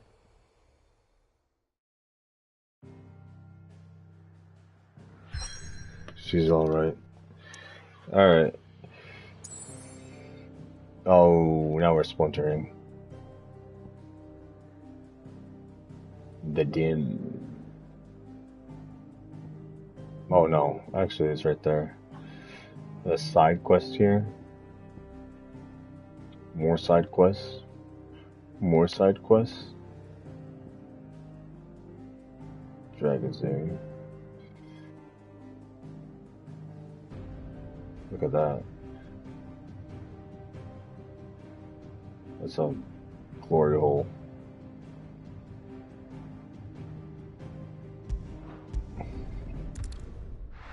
I don't have time for side quests.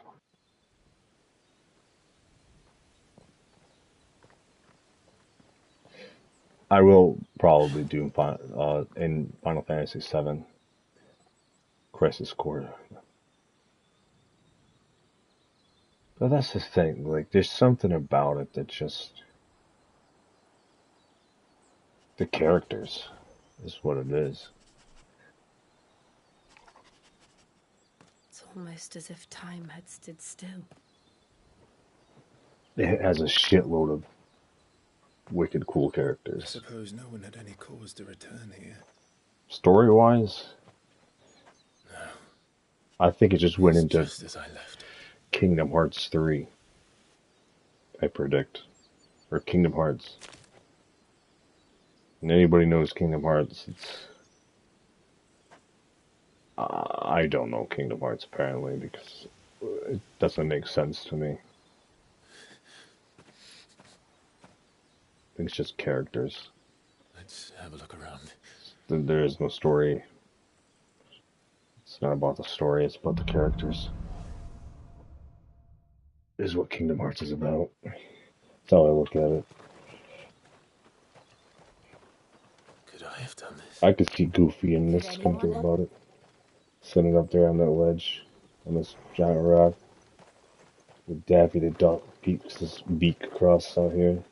I can also see Daffy the Duck and Howard the Duck getting drunk over in the corner.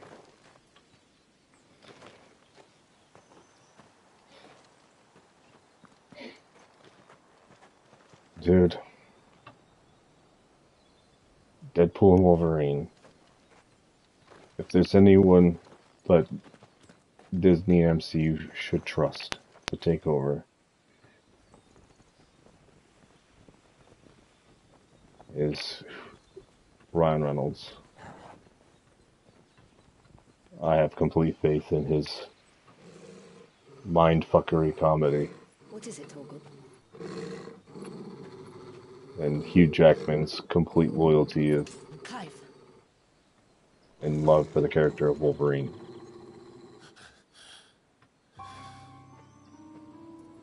And requiring Tobey Maguire and I saw that post with Robert Downey Jr.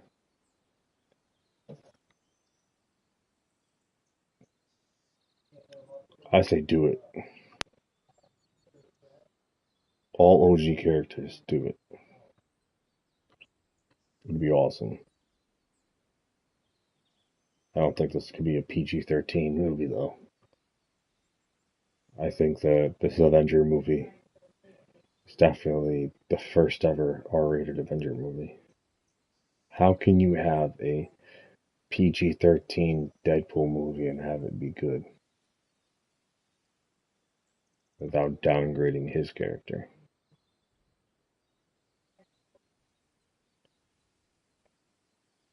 Actually, I can think of a lot of ways.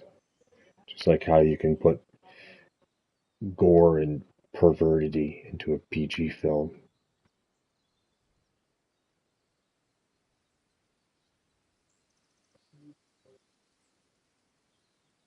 It's just AMC.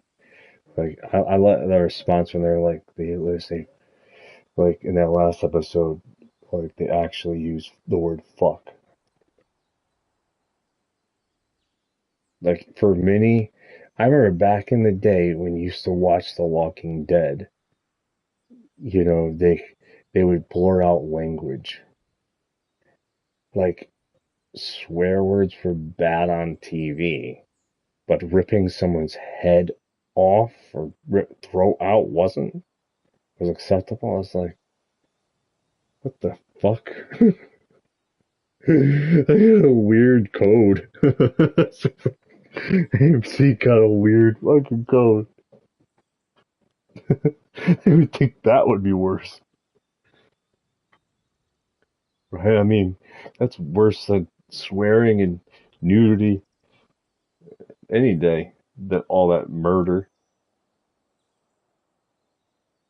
Murder's okay. It's like, whoa. But the other two that really telling you a lot about how they used to be, at least. Like, that's why I'm like, now they could just have full-fledged nudity, too. If they wanted to, right? If they hit the dawn and say, we could do this on live TV.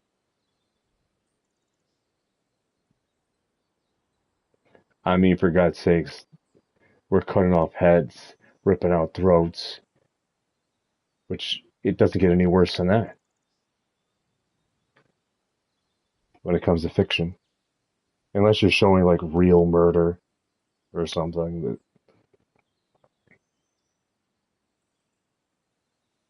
But even then, no one's going to know about it unless they look it up or you tell them about it. No one knew about, or, you know, not everyone knew about the the suicide scene in the background of the original Wizard of Oz. I'm sure someone knew about it on set. Everybody knew about it on set, but it eventually made it and reached other people. I didn't know about it for many years.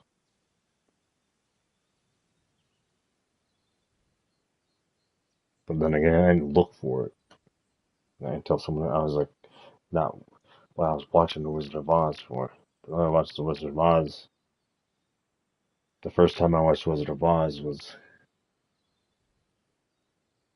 it meant nothing to me actually. Like you know, honest to God, like it's like my first time watching The Shining. I was falling asleep. I didn't you know tend to read and understand it and be like, oh, that's a scary movie, and I'm like, it's just slow, boring movie. That was me as a kid.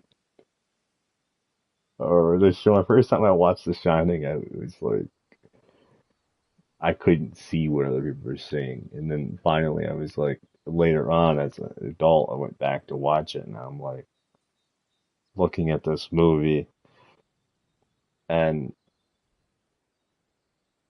okay, demon possession activation, speaking with the dead, like, and there's people that can get on board with that mentally. Huh. So people believe in The Shining, but don't want to admit that they believe in The Shining. Because to me, that's a very real movie, despite that it's uh, declared a fiction. There's so many elements about it that ain't fiction at all.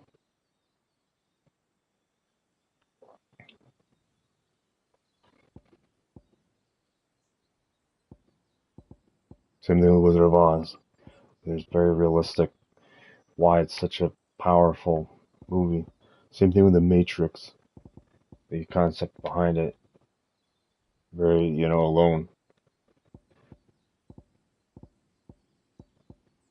Those are movies that could mentally scar you for life once you watch them.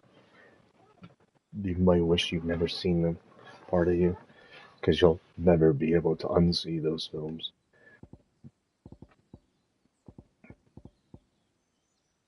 Tell me what happened. I have to know.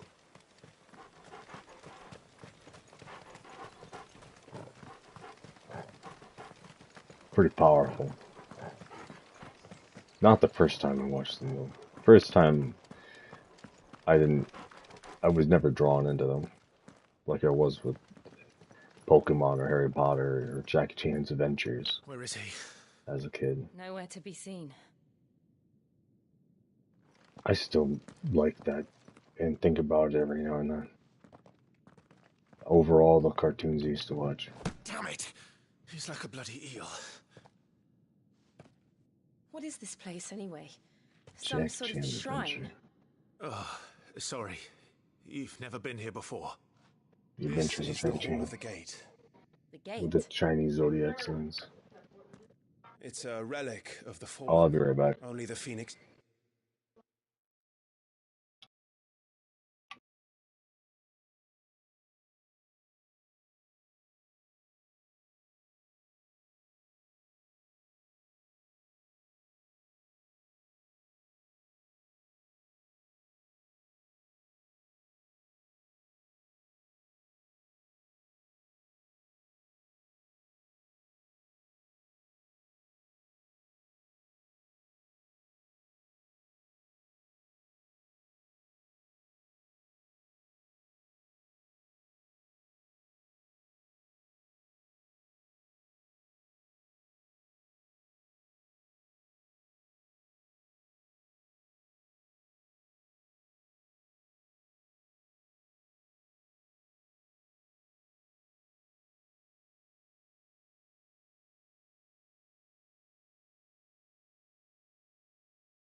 Alrighty then.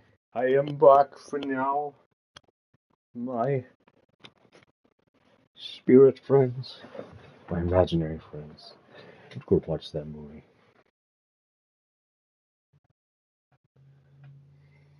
That was a weird thought. Fuck it. I'll go watch that movie buck ass naked. In the theater. Super controversial. His dominant can open it. Hence the castle's name. This was where Joshua was Fuck. supposed to. Are you sure you should be saying that? Yes. He would have stepped through this door the next morning and listened to the words of our Oh, I'm sorry. I ancestors. only go to the movie theater if the movie theater is Would you have gone with pro-nudist. him? No. The apodatory is holy ground. None but the dominant may enter. If it ain't a pro-nudist I know theater, the shields I'm would have not stood guard interested. here, and Oh prayed shit, for one my second. brother's sake.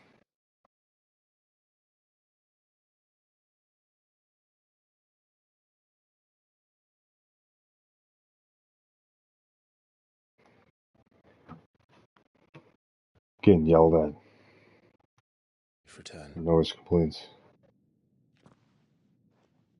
Where the hell did he go? Perhaps he went inside. He couldn't have. He'd need the power of the phoenix.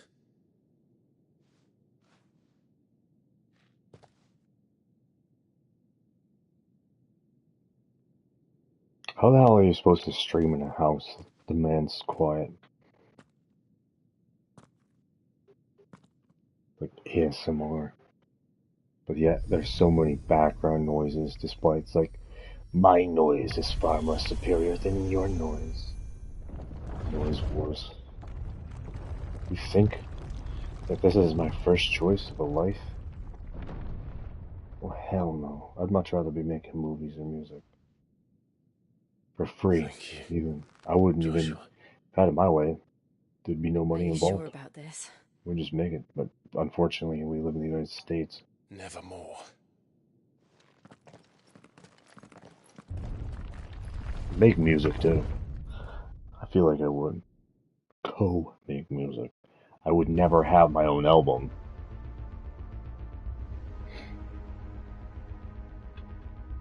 I do not see that whatsoever. I would never, even in my dream world, I would never have my own album. But I can see being on someone else's album, or like, you know, in the future, creating something.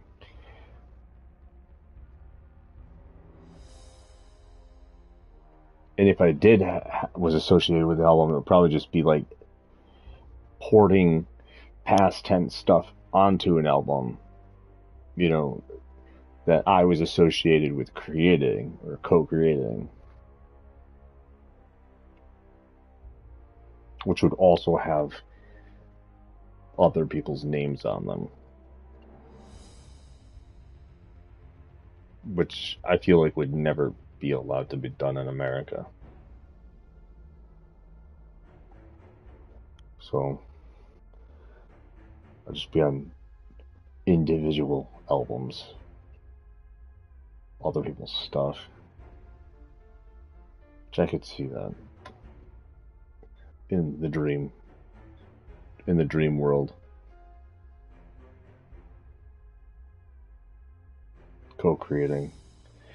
Even though I'm connected to music, and I can, you know, I feel like I can mod it and remix it as well. Like I have these abilities. I think it's more natural for me to do stuff like that. Give me something with a string. I don't know how to do that shit. Not yet, at least. I don't know any of that. So, but I can, like, if it's like buttons, you know, or reading something and doing like sound effects and modding the sound effects like digitally and shit. You know, I used to use a digital keyboard even, or piano, my bad, electric piano with recording devices, which is still an instrument. To me, it was also felt more natural. I can actually play the piano too, by itself. At least I have in the past. But I'm always, when I do it, I'm like, I never, I always am like not liking following. A lot of times, like, I find myself deviating and creating more than I am of following someone else's work. Like, and if I do, I'll take something and then like ding ding ding ding, and it just becomes me messing around with sound effects until I find a noise that will go with something else. It's actually very easy to do, like naturally easy. It's just I don't have the equipment to do it. And I assume it costs a fortune to have that equipment, but if I still happen to have that equipment, like if I had some good times with Ariana Grande and they kept having some good times with Ariana Grande, I'm sure she got that equipment, access in the studios, then absolutely be making some music. But I wouldn't be just making it with her, I'm assuming. Like, I feel like I would be also making it for movies. Because I guess a part of me would still be involved in the movie industry. Probably even the video game industry as well. I could see myself associating myself only with her as my lead singer every time. Meaning, like, if I'm in a committed relationship, if I do the impossible and I get in, you know, a miracle, and end up in a relationship with that is like where I'm actually going to, you know, this is what Ariana wants, right? And this is what I guess what would help me out is that I would be with her. We would be, like I said, if I don't see any future where if I was in the entertainment industry where a relationship could work outside of my career set. And I understand no wonder why you'd be deviating. Yeah, you see what I'm saying? So it's like I actually understand that, believe it or not. And there is things like exceptions. There can be. And those things, are called, if you're a hardcore superstar that can't find love, then lust is the call you answer to with other superstars, because you'll never be attracted to normal. It's just not in my nature to be attracted to normal.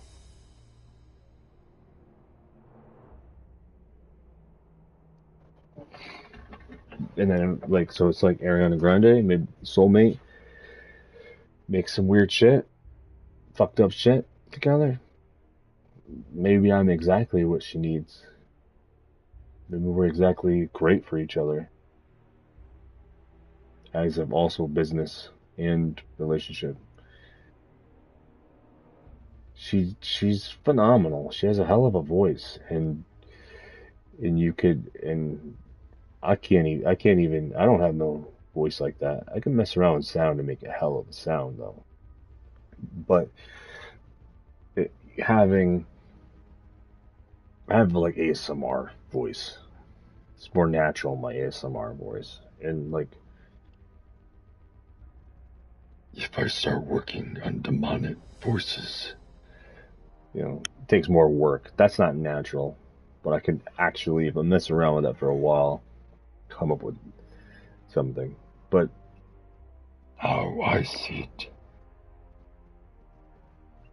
Right? But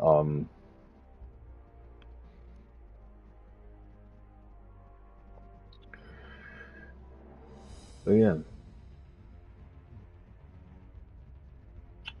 I actually believe that would, be very possible. Something working associated. The other thing, though, is that she really likes theater. I did do acting, and I don't know. I can't really say that theater. It's like would be like anything I'd be interested in. That's as a main that though, because when I did it, it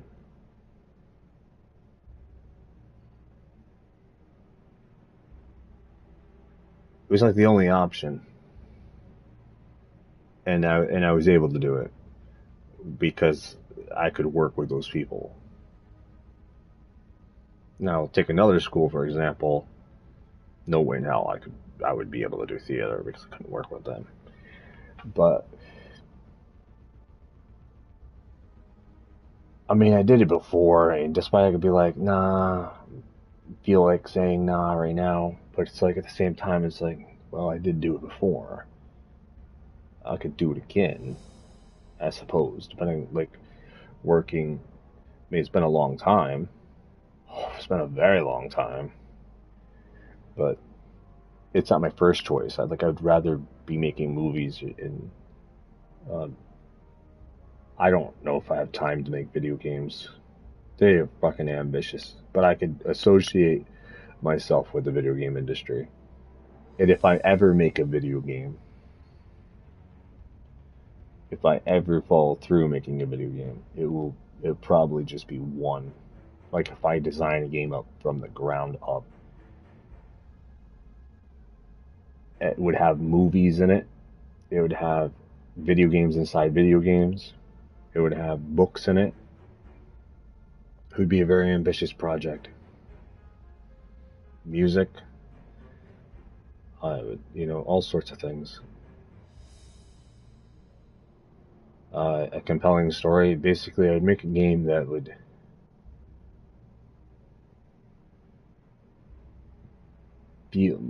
make you inspired to explore and experience alternate storylines. There wouldn't really be a main campaign. I feel like there would be multiple campaigns in different directions. It would feel like life, where I'm standing here, which way do I go? It might be overwhelming, but it will make you intrigued to go in different directions. The difference is I wouldn't lock the player out, to be able to go back if they wanted to and go the other way. Like in real life, you could retreat potentially, go the other direction. It might actually be better than real life because the NPCs wouldn't reject you.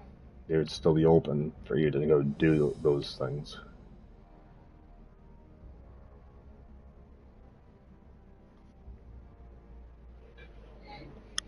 I think I would have NPCs that run around the map as well, where you would have to go find them to spice certain things up, to make it things, and some that would only show up at certain times, for quests. But I also would make it so there was a time on that world, and there would be an underworld on that world. Basically a world within that world, but you'd have multiple worlds within that world. Like, there's so many quests that you can do, but it also would have a secret quest that wouldn't even, because I would advertise the game as basically kind of like all these things that you could do on a world with all the really neat things, and then someone discovers, oh, there's a world within a world, like more worlds. Like, they'd be more like, you have to find these quests, and then you'd go into them, and then you'd come and find even more stories and lore to that world, and then I would open up other secret missions. Like, I have an idea where if you're in an underworld and you walk out of that underworld to come back to your world, you might be actually just walking out of another world's underworld on a completely different world. And like having it and being like, whoa, but then realizing like there's another mission that will actually be able to take you to other worlds as well. Some are going to be more direct line connected to a world, and some will be more broad in like space station, or being able to be like, whoa, how does this fit in? Trust me, I know how to make that stuff work. Fiction and sci-fi can blur very well if you know what you're going to do. But the world you'd start off on would not have technology at all. It'd be very, very fiction based, but medieval based. And then you would actually find things like the secret city of the future and stuff like that. Different things that we could introduce, like technology that just so happened to die on that world, that never made it in that world. And then if you did, you could leave the world. And eventually even fly dragons in outer space if you have the right spell or equipment for your character. Or if your character has the trait to breathe in outer space. Which would kind of give it away.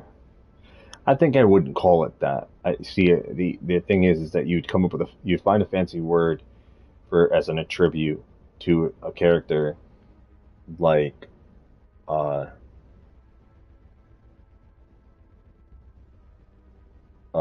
find a way to say can breathe or non-hazard, or non-hazardable breathing or hazardous breathing locations. The places that are hazardous to breathing, immune to hazardous places of breathing or something. I would find a better way to word it, but it would be something like that, so you wouldn't know. I wouldn't even advertise the universe. I think I would put so much into the world and showcase the world and advertise the world, and then I would make even the secrets, go into worlds and just keep going and going and going if you wanted to. So you'd be investing in that world, and then you could end up, if you didn't want to be. Like, I would make it basically where there is no completion. There is no true end game. It's just like a life and level up system that if you just go and do constant things if you want to.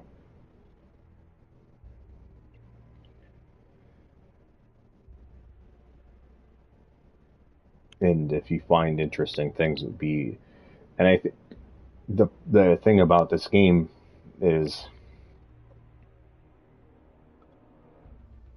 that I think it would have versions.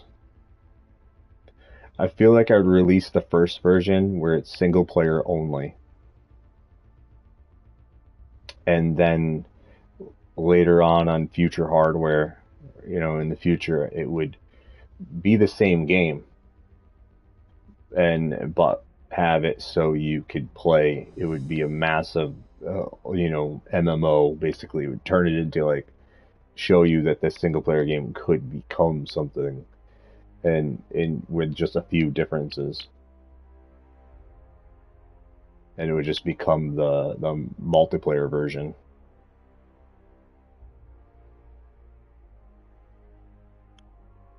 And it would be the only game I would ever make. There would be a lot of games inside it, so inside I just any other game that I wanted to make, I just put in that game.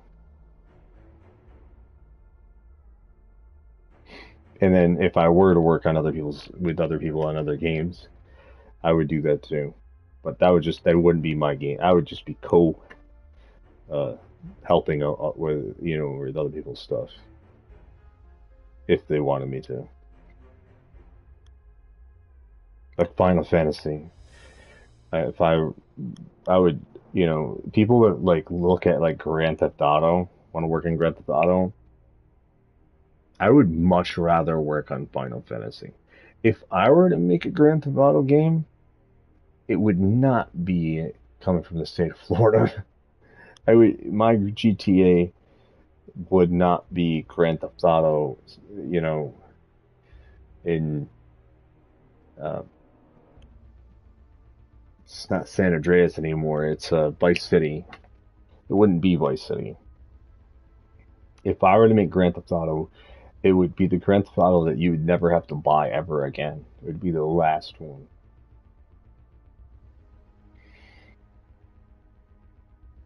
And if they didn't let me do that, and honestly, then I would do Grand Theft Auto.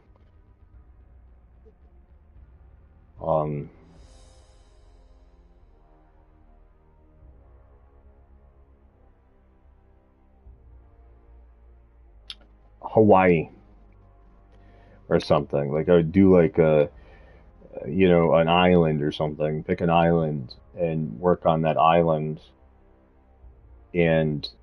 or take the entire United States, or pick a country or something. And it would still be a massive area. And in GTA, it would also have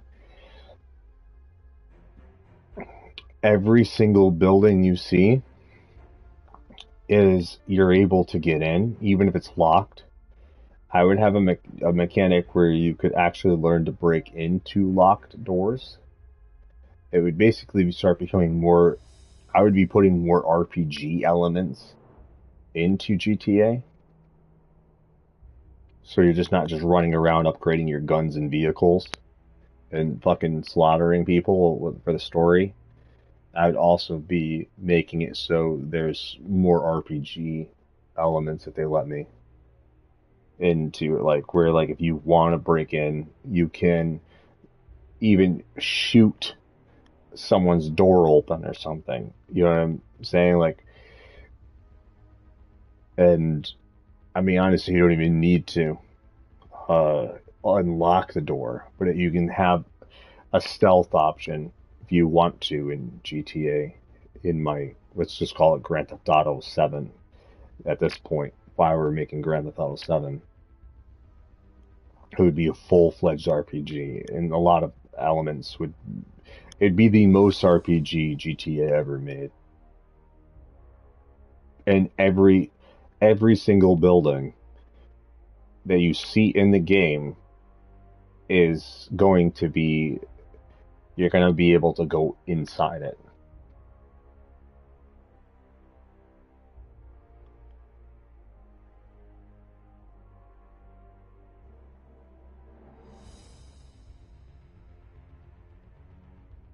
And it's gonna, and some buildings are gonna have more life than others. And banded buildings will be in it. I'll probably have a paranormal location as well. I'll invest something. I'd be doing, which I don't think they've ever done before, with spirits, but I know they've done aliens. In GTA 7 would also have.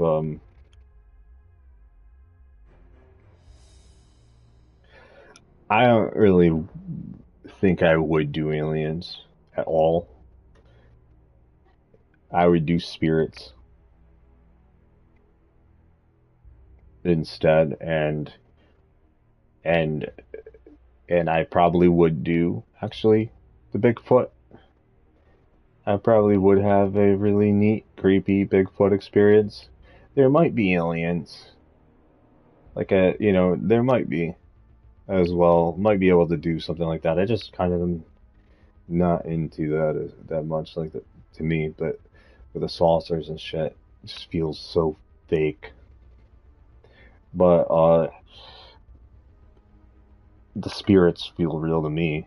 So it's like seeing that stuff, then seeing governmental experimental things. I can also see zombies if you wanted to add zombies to GTA 7.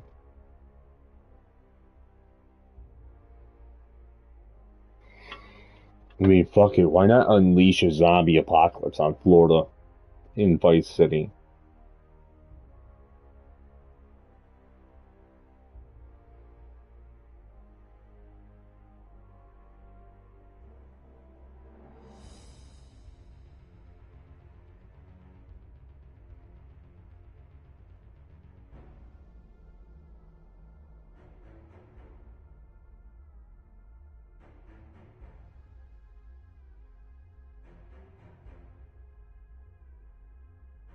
Be the weirdest damn person on earth. I might be, because I'm for some reason lose appeal. Like I'm not, when I played GTA 5,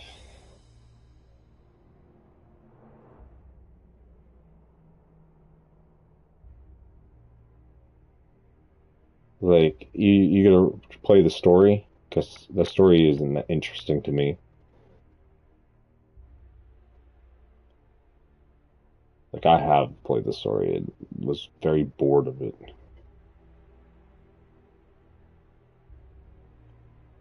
I think GTA is a role-playing game, and it's not really to be played even single player. It's definitely an online-only game vibe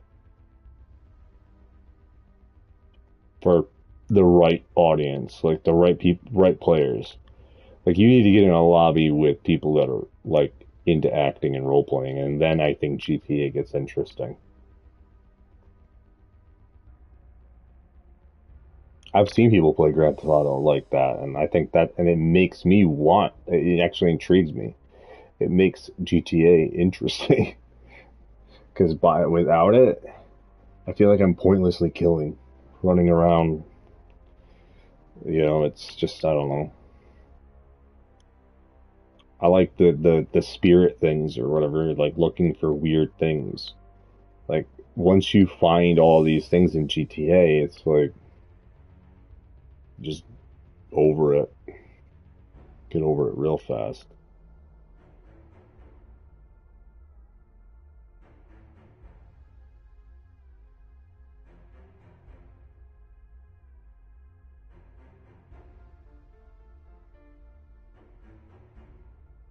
But I can actually see that. Like, I'm looking at right now, like, ideas for that would be really cool to develop for a GTA game. So, with the right offer and idea, it depends.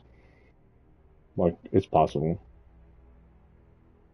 But with like Final Fantasy, for example, I think it would be.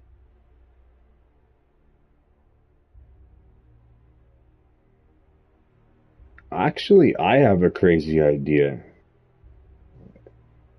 for a hell of a single player Final Fantasy game. See, I like the elements where you get to play more than one character. And there's certain traits in this that I like. I like the giant monster battles as well. I like the absorbing things instead of having to pick them up. The options of like certain things in here, but I also like the characters better in like Final Fantasy VII vibe with a story. So it's like, imagine if Final Fantasy 17 or 18 is a game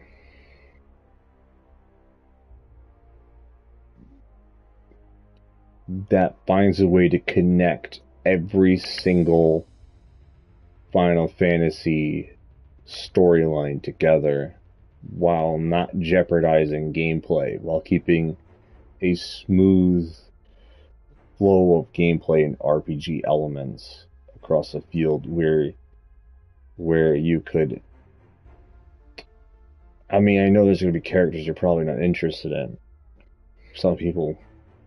So maybe not. I like. Maybe bring back, like. Maybe do more of like the interesting characters from Final Fantasy VII, despite even if this is the last chapter. I think there's room for that, but they're not the only one with interesting characters. Final Fantasy 13 to me had interesting characters. Lightning being the most interesting, I think, that I could think of off the top of my head. Final Fantasy X, I believe, was the first ever Final Fantasy I ever played. And that was not a bad game. There's some neat elements to it. I think I much rather like the combat in Final Fantasy VII Remake and Final Fantasy 16 than the combat that is in Final Fantasy X. So part of me wants Final Fantasy X remade. I think with a different combat system.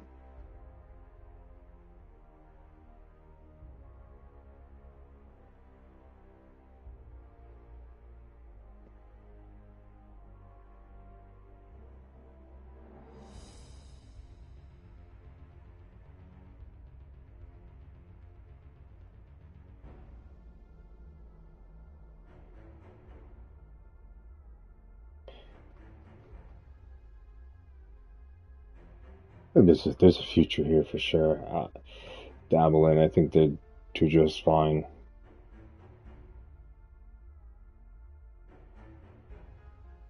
So imagine it's, see, the video game market is like, there's more stories and content in the video game market than there is in the cinema, movies and stuff. The movie industry loses ideas to the point where they're literally reaching out to video games and seeking. In a lot of ways, movies are dampered, lazy experiences, like from what things are, like including books. I mean, I have not read every single book to every single movie that I've ever watched that was associated to a book first. But I can tell you from first-hand experience that there are elements like in the Harry Potter books that are absolutely better than the movies. And about the movies, it's just the characters and the actors really that you just really like, I suppose, that they do use in the movies. And how they use them is not awful. It's pretty good. Plus, as a kid, I had the biggest crush on Emma Watson, so along with 50 million other people in this world. So, nothing special. But looking at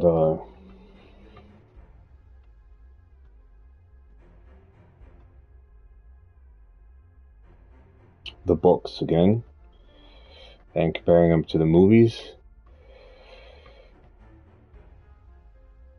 they're different takes. They're just different takes. There are different takes, and I think the most different you start seeing, the biggest difference is you get cutbacks in the Sorcerer's Stone. Small differences. The Midnight Duel is obviously clearly not in it. The way they handle the dragon, so there's pretty close, you know. The Sorcerer's Stone is actually pretty close to the book, but not. There are just chapters, you know, a few things. Then the Chamber of Secrets also, like Death Day Party and stuff like that. There's differences in the Chamber of Secrets, but nothing drastic. In some ways, I would say, like, they're questionably the best Harry Potter movies. If you're looking at the closest of accuracy to the books, it's definitely the Sorcerer's Stone and Chamber of Secrets. I'm going to skip Prisoner of Azkaban, and you'll know why in a second. But Harry Potter and the Goblet of Fire was executed and was very fast-paced and was very exhilarating and fun. The way they did the movie, shot the film into this fast pace, actually works. I think for a lot of people, it looks like it does. And it introduced the tournament to a lot of people. But it was the first movie to cut out a significant amount of content. Like crazy amount of content was completely eliminated. Even necessary content. It was the first book to cut out, the first movie to cut out necessary content for the story, even. Including the fate of Barty Crouch Jr. and Sirius Black being introduced. It's like, there's so much. That book is fucking phenomenal. It is so far superior than the movie. 100% superior than the movie. Though, that's, like I'm saying, like, it is a big deal how much cut, despite that the movie, if you're watching that movie and you never read the book, it's gonna, and you're like, what you're watching, or like the previous, and you're gonna be, right? You're gonna be ecstatic. You think, oh, wow, this shit's cool. But then afterwards, if you read the book, you're gonna be like, hey, fuck, this is even cooler. It's big chopping blocks going on, big cutters. A lot of editing, let's not put this in there. There's monsters, there's a griffin, there's a lot of content. I mean, a significant amount of content, including the beloved house elf of Dobby, cut out from the Goblet of Fire, which was very present, which does, I believe, 100% lessens the blow of his death in the Deathly Hallows Part 1 movie. I feel like his death would have meant more for those who just watched the movies if they did put him in the Goblet of Fire and Order of the Phoenix and Half-Blood Prince, as he was in all of them. He was in every single book but the Sorcerer's Stone and Prisoner of Azkaban.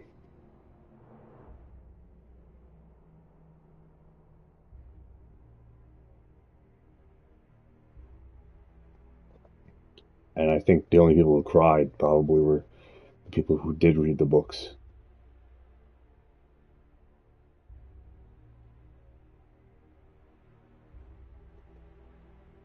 That when they went to watch it, and saw it on the screen. But it's The Order of the Phoenix is a movie that also cuts out quite a bit, but in the end, the way the Order of the Phoenix is written, and and how it is, and you look at okay, so the Order of the Phoenix book has more attitude to it. I'll give it that. There's more emotion and attitude, for sure, to the Order of the Phoenix, and there's a lot of content that is cut. But I feel it feels more forgiven in some ways, though. But also, almost hard to notice at the same time. It's kind of like, okay, well, the Goblet of Fire was such a huge blow to the book that the Order of the Phoenix was felt nothing. It was just okay, expected this after what you watched. So it's and it's well, okay, well, this one is, you can't get any worse of cuts. Right? You can't get any worse of cuts than the Goblet of Fire cuts from the book. So you're all right.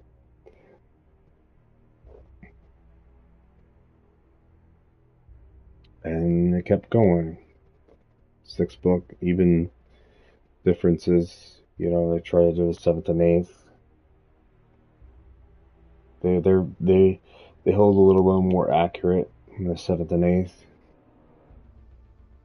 or the 7th Part 1 and Part 2.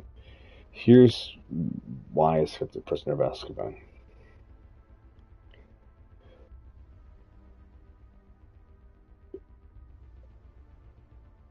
It does have cuts. It does have editing. Choices. It does have its own tone. In the movie was, I think, personally filmed the only movie that was filmed questionably better than the book was written.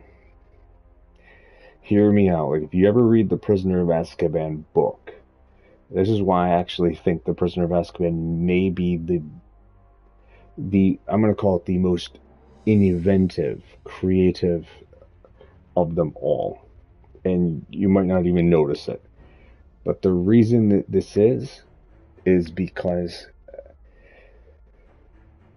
it keeps the tone, and it gives you this very well tone, and it's and it's just I know obviously it takes away and rearranges, the firebolt thing would have went on for a while if they would have did it the way the book did, and it was in an understandable rate. The book is better in those ways, but when you hit the time turner, which I think is the worst fucking thing that ever happened to the entire wizarding world, I personally believe it is the worst thing. I wish J.K. Rowling never written that. That's how bad it is. I hated the time turner. To the point where I was this ruins the magic. This is a magic killer. And what happened is that in the book, both Harry and Hermione go out into the woods, you know, I think he leaves her back at Hagrid's house as well, and they are both in the movie. I mean, and so there's a scene, the way that the time turner is used, in the books, like there's no like interaction the way they do it in the movie. That scene is the best scene ever shot in all of the Harry Potter movies that was different from the books. When Hermione throws the rock, chucks it, hits Harry. Like, they added that. That was never in the book. Like, certain things to push that forward. And you get it. You know, it's like, okay, well, I understand. They're working out of time. And it's like, yeah, it's working on time. Like, it's really working on time.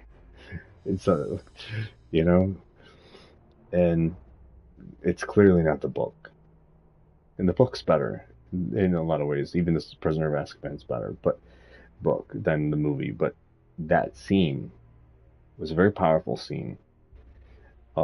That I have to say is the best scene that was better than the book by a long shot. There's a scene in that movie that did so much better than what J.K. Rowling wrote in the book, and that was that time turner scene, and how they use the time turner, and how she interacted to get them to go. It was basically a scene just dedicated mostly to Hermione Granger's character, but they really, the people that were writing the screenplay invested more in that than J.K. Rowling did in the book.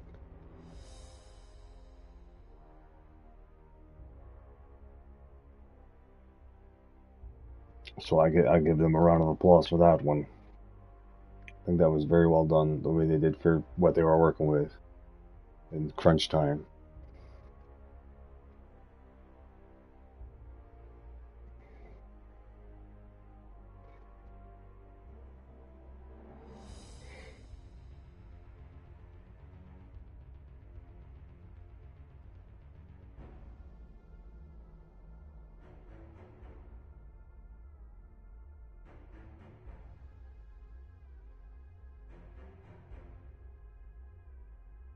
I don't think it's my favorite movie or favorite book though, but it's a very. But I will say that I think my favorite book is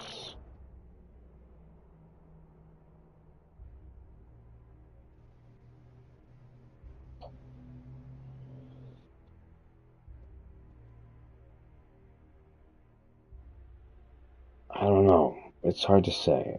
Part of me wants to say Goblet of Fire. Part of me wants to say Order of the Phoenix. Part of me wants to say Half-Blood Prince. Part of me wants to say The Chamber of Secrets. So, for multiple reasons when it comes to books, The Chamber of Secrets is the real foundation of the books from further for where everything was going to go. You have the Sorcerer's Stone, which is, an introduction. But you have the Chamber of Secrets that basically tells you and lays down the foundation of the future, of what is secretly is in there.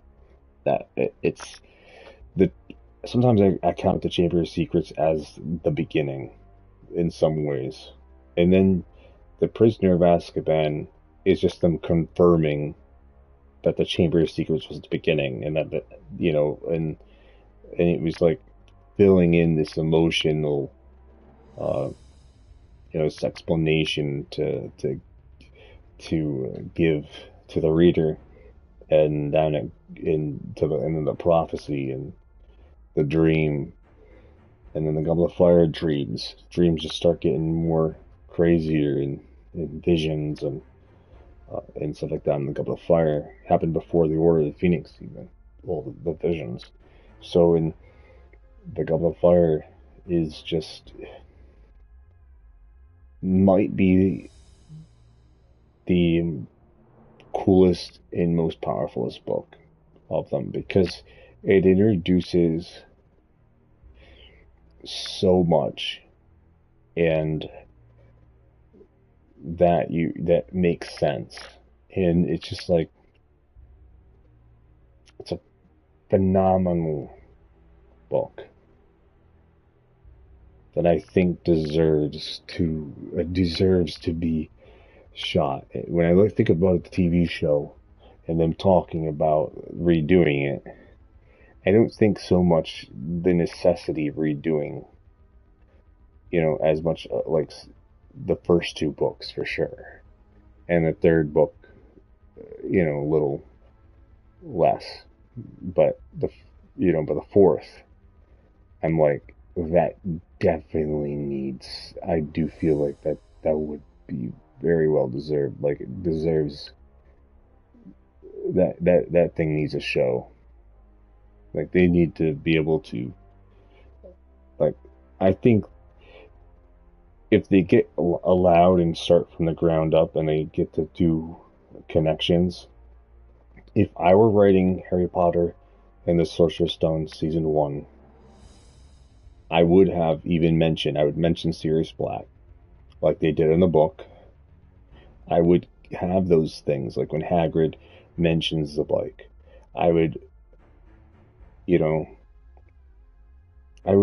write it to be identical to the book, because I think the Sorcerer's Stone, you can't go wrong with the Sorcerer's Stone from the way it is. You could always add a couple things, like you could put more on, like, for example, Lord Voldemort breaking into their house, in the state of the house in Godric Hollow, and stuff like that. But I think I did a lot of thinking, and I was like, well, this is for new readers. This is for people that want the actual book too, right? So I'm like, and I'm thinking, you don't really need to do that with the Sorcerer's Stone. So I went against that and was like, okay, how does this start off? It's like a whisper. It starts off simply with the Dursleys, and it as natural as possible, just like the books. So, and it goes into that scene from the beginning of the Sorcerer's Stone. You get to see the life and kind of this perspective, because you're gonna focus on these characters like Vernon Dursley and stuff like that, probably right in episode 1. You're gonna want to get to know the Dursleys in episode 1, because it's gonna be a very powerful episode before even Harry Potter even shows up, like even the beginning. So it's like, and I feel that'll give the consumer what they like, will really give them that vibe and show even more to the characters, and how she spies on the neighbors. I mean, there is things that I would do that the book doesn't do. Like, I would actually include Mrs. Fig as well in it, more with her cats, and I would show like characters like Mundungus Fletcher, or in the background. There's a couple of characters that were around during that time, and Crockford shaking his hand, that name. So all these names will sound familiar to the books, people who read the books, that were in the books. Like when Harry went out, some stranger shook his hand, like, being taken aback. Like, I think this is really neat. There's even a scene where he found himself on top of the roof, in the books. I know he mentions it, but I think if I think that would make very good content for his character, and being baffled and trying to understand why when they kept cutting his hair and his hair kept growing back. There's really fun, interesting things that you really missed out in the beginning, that they nipped out at the beginning of the Sorcerer's Stone, that I think would be more welcomed and interesting to see in a show, while it hints at and mentioning Sirius's bite, and having in showing more of what Professor Trelawney or Professor Professor McGonagall is really like as a cat, because she's there in the beginning, spying on the Dursleys. So in reading a sign, looking at a sign, right? Yeah. So it's I think that approach to it would be a interesting approach, to stay to the book that way, instead of adding too much. Now, there is one debate where you could say maybe we should do the scene of Godric Hollow in season 1. Find a place for it, with which would basically be additional content that wasn't in the book, that could be debatable, just like in season 2 of the Chamber of Secrets. You could actually debate, should we do a Founders episode, an episode dedicated just to the Founders? Should we invest in that? I personally want to say yes on that one. I think that one is a necessity. I think when we have this season 2, we're going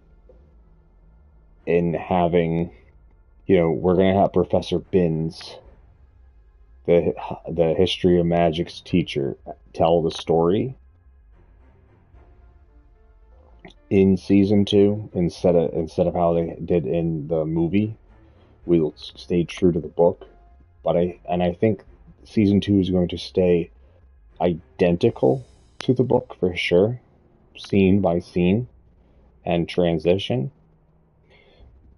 But I believe there's a good chance that we might be able to add one sly episode in there that is dedicated, one rogue episode, which is dedicated to the Founders.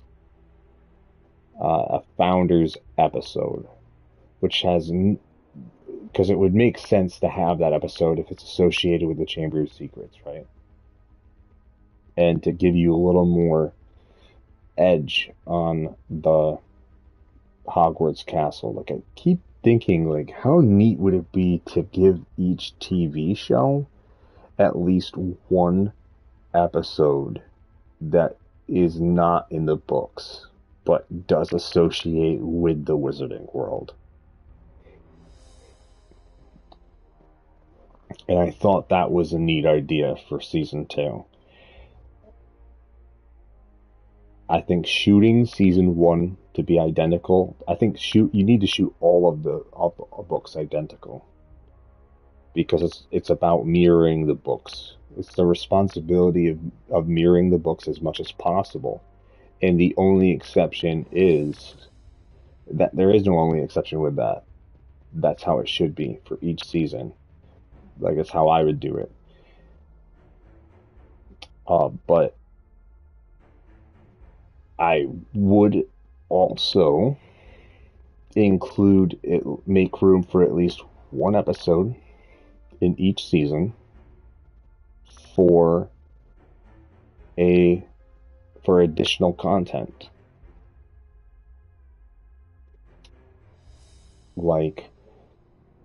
in season 2, I think it's a no-brainer. Season 2 should focus on uh like the founders, because it builds onto the lore of what the Chamber of Secrets, and I think it would be very interesting and fascinating to see a single, obviously not a show, but just do a single episode, because it's not like you can't have the founders. The founders are going to be in every single season anyway, in photos and in the background. We're going to put the founders, the actors, in season 1 before we even do shoot season 2. So there's things that you need to do in season 1. Like the founders need to be casted, the ghost obviously need to be casted, the Peeves is definitely going to be in season 1.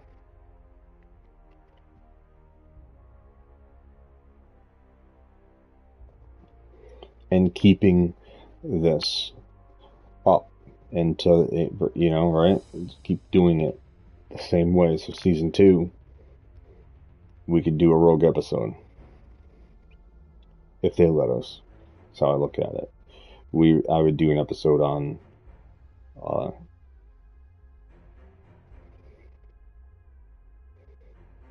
I would do an episode on the founders, because it's very fascinating to think about what went down with Godric Gryffindor, and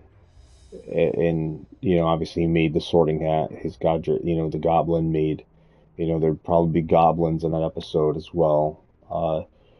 What it would have been like, to be in that era for just one episode. And it's not like the actors wouldn't already be a part of the movie, because there's going to be photos of them all over the place in Hogwarts, right? They're going, so it's like, this is just an episode that will take you back in time. That is what I'm calling a rogue episode, but also a lore episode. I don't think we could do that, like, more than one. I think we're pushing it by just asking for one rogue episode. So it's like for each season. Season 1 might be the only season that it wouldn't have a rogue episode. And if it did, it might spoil too much. So that's why I'm thinking that season 1, if there was a rogue episode, then okay, here's the rogue episode for season 1. Harry being babysitted by Mrs. Fig.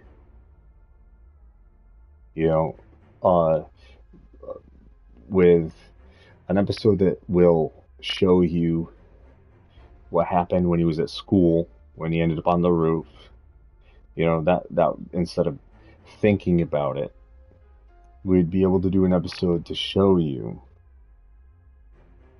In the episode, and I could see it working. I can actually, it would be one whole episode. You'd have all of this, because it would be kind of like a flashback episode, a rogue episode, right? I mean, you could do it that way.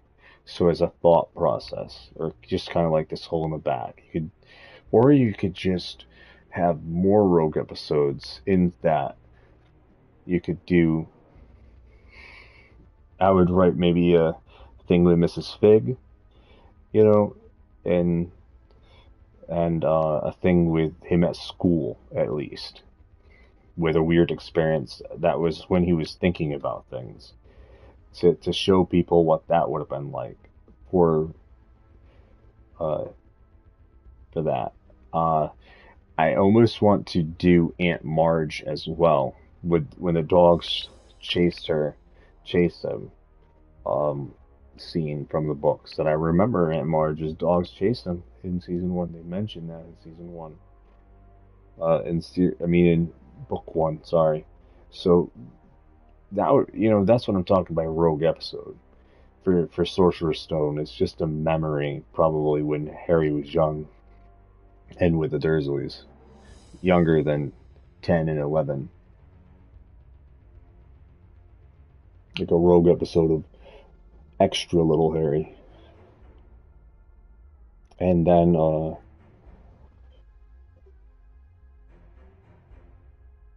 the rogue episode for the Chamber of Secrets wouldn't be anything to do with Harry Potter. It would be more to do with the Wizarding World. I definitely think that it's a no-brainer to do because there's no other season would make sense to do it, and it's just like the Chamber of Secrets is the only, if you're going to do the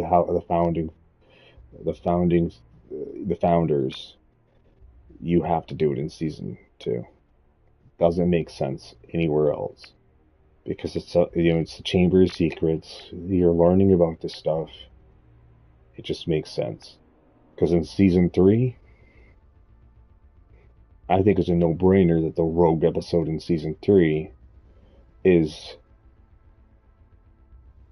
when Sirius Black went to the house to after, and then he was chased by the authorities. They thought it was him. They were convinced that he was the secret keeper. I forget the word, but basically, it would actually probably be season 3, episode 1. The rogue episode would probably happen right in episode 1 for season 3, and the rogue episode for the Sorcerer's Stone would be episode 2. So, and then the rogue episode for the Chamber of Secrets would be after whatever episode it takes place after Professor Bin tells them the story. So, and then the rogue episode for the Prisoner of Azkaban would actually be episode 1. And it would be about, and the way we want to execute this is we want to make sure that it doesn't spoil that he got right, that he, maybe, because I feel like there's an episode, the rogue episode actually is with Sirius Black giving Hagrid his bike. When Hagrid went in and retrieved Harry from the fire, the rebel of the house, it was Hagrid that went in there and retrieved him from that disaster. They made that really clear, and that Sirius lended him the bike. Like, I see that in the opening scene before Hagrid knew. Like, Hagrid didn't know. And then, and then they look at it and like, well, you ratted him out. And then you watch as the Ministry of Magic begins this hunt.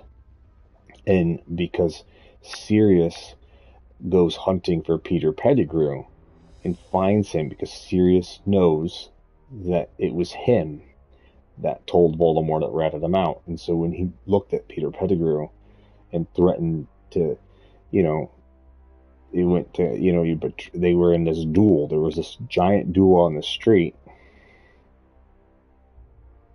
And Peter Pettigrew basically, it is known, it blew up the street, blew up Peter Pettigrew. All that was left was a finger. Or a toe or something, right? It was I forget, it was a finger or a toe. All that was left, because he cut off a part of him to show that he was dead. But he also blew up the area, killing a shitload of muggles.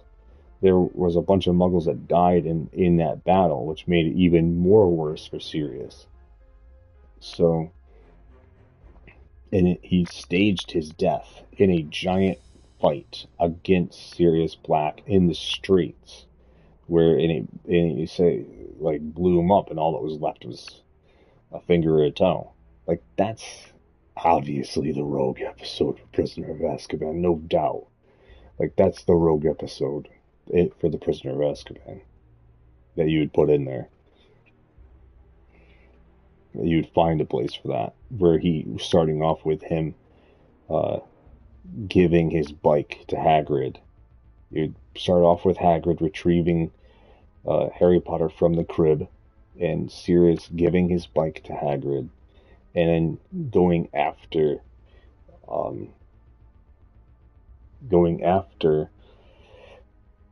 Peter Pettigrew. In some ways, you might yeah.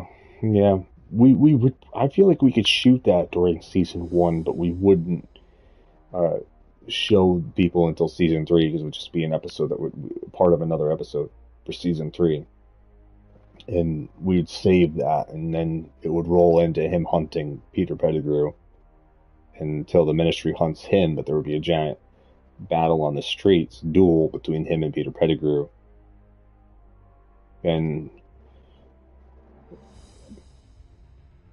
I think that would be a hell of an episode to add to the Prisoner of Azkaban.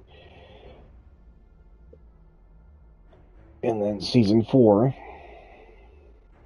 is where it's going to get tight, because it's more important to tell the entire book than it is to put in a rogue episode for season 4. So this is where it gets very extremely tight. In time crunching and shit like that. It's just like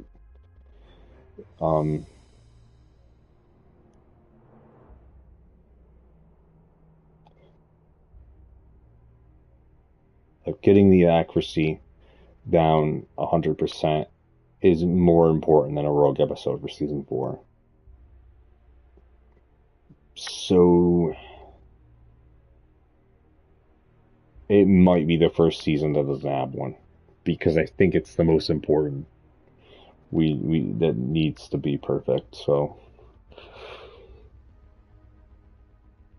because I would hate to throw in like a scene that's like, you know, the results of the last Triwizard Tournament. Like, if I want to do an episode of the last Triwizard Tournament or something, you know, it would be like, I don't want to take away from any other, because already we got to shoot the table scene, we got to shoot Bill and Charlie, we have to do the Tung Tung Toffee with the Dursleys in every single chapter. So I'm going to say no extra episode in season 4. No rogue episode in season 4, because the importance of connecting that is in being identical is very essential for season 4. I think we can get away with it with season 1, season 2, and season 3, but I'm going to admit I don't think we can get away with it for season 4, because the importance of accuracy. And the same thing with season 5. I don't think you'll see a rogue episode after season 3 until season 6. The rogue episode for season 6 is there. You know, you'd think almost like there wouldn't be, because the Ministry of Magic is the opening. You'd have that as the first episode, but no. Here's what season 6 his rogue episode is. Man, I just had it in my head too.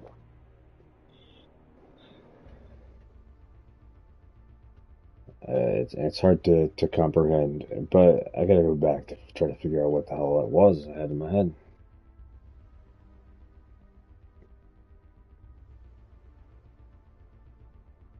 Because we'd do probably an episode 4, we'd want to really drive we're going to have each memory in season 6, which that's already included with the pensive. It's not extra. So it's,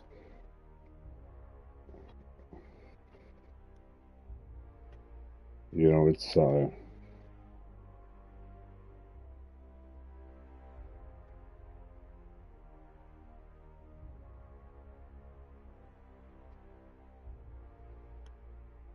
man, I totally forgot. I had it in my head, but then it left. I know there is one. one that we might be able to get away with for season 6. To put a rogue episode in season 6.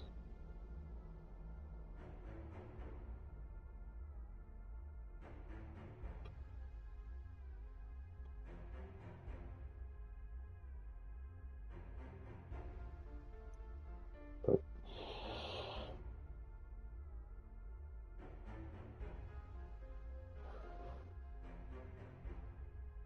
yeah, I can't. I lost me there, right there. Somehow.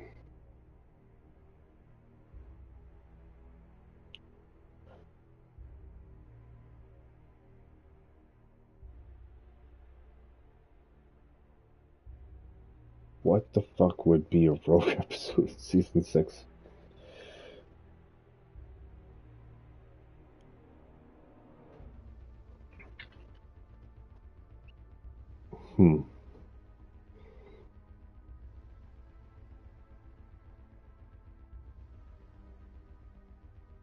If there was a rogue episode in season 5, which they, it would be the Marauders, right?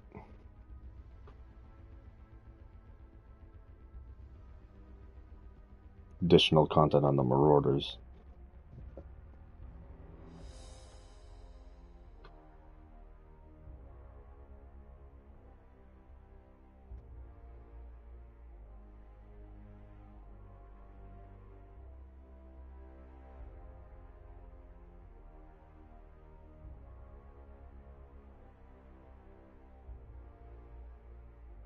And season 4 would be the horrific ending of the previous Triwizard tournament.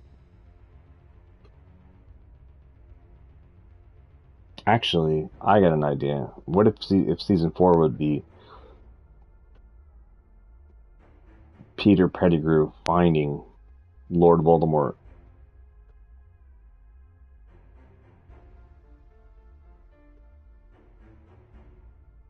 Or actually, there might be 2 additional rogue. Might be able to do 2 additional rogue. Like, imagine the first episode of season 3 starts off with Hagrid saving Harry and Sirius giving his bike to Hagrid and pursuing Peter Pettigrew and duels him, and then you see how the battle rolls out with everybody being slaughtered before Peter Pettigrew covering up his death.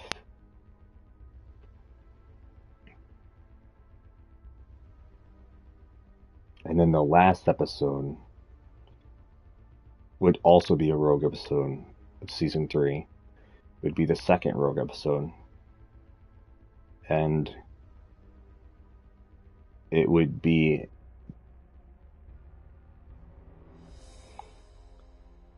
Peter Pettigrew finding Lord Voldemort and Nagini. And the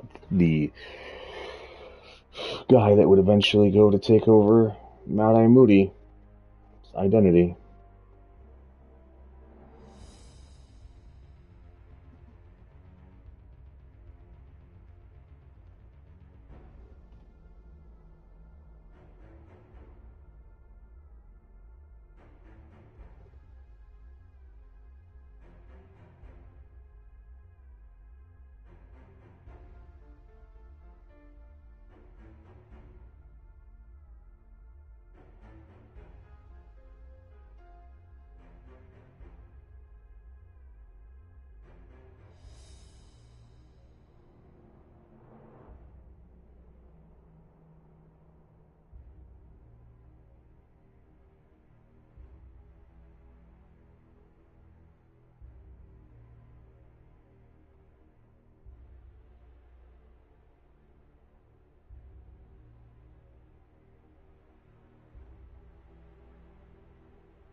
Trying to remember what the fuck scene I just had in my head for season 6. Like a while ago. It feels like now it's just like harder and harder to remember what the hell it was. But I had it in my head. But now it's gone.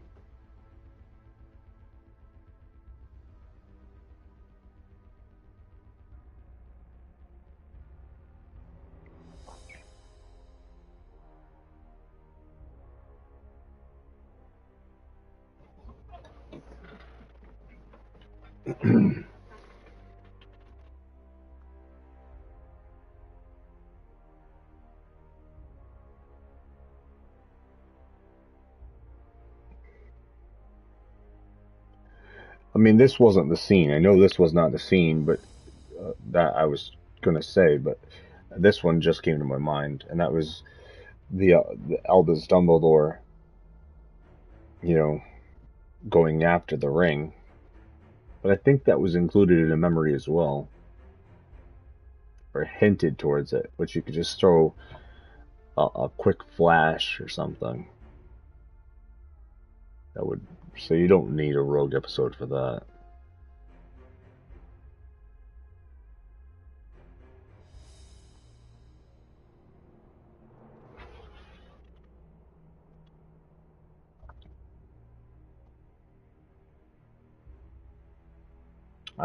Man, that's gonna bug the hell out of me. That fucking rogue episode for season 6.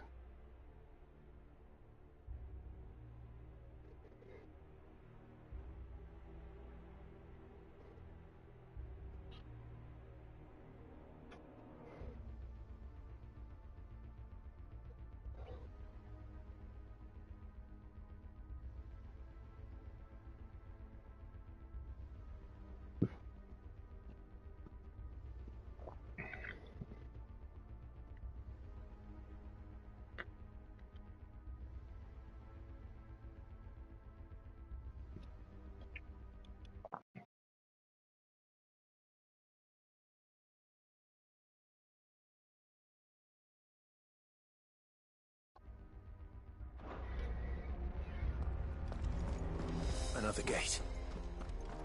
Let's see if this one opens.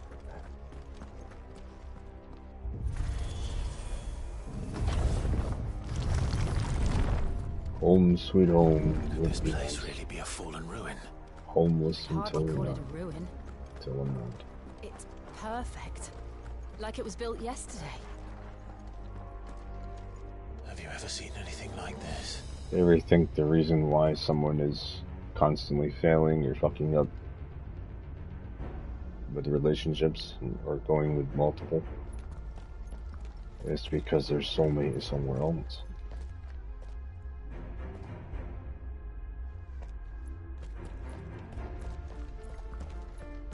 It's quite devastating. Jill?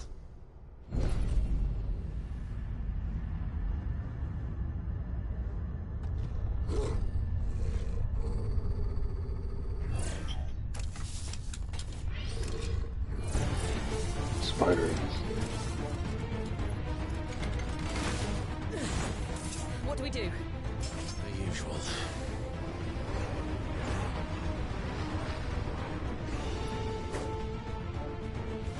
I don't know, I feel sad when I look at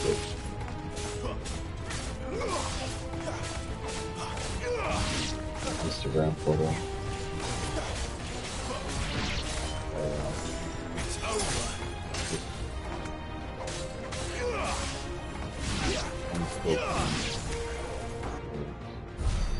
Well, a lot deeper, a lot more.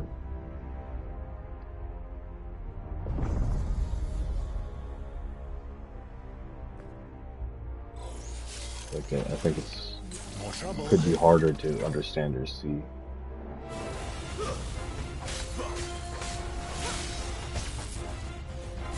Stay down.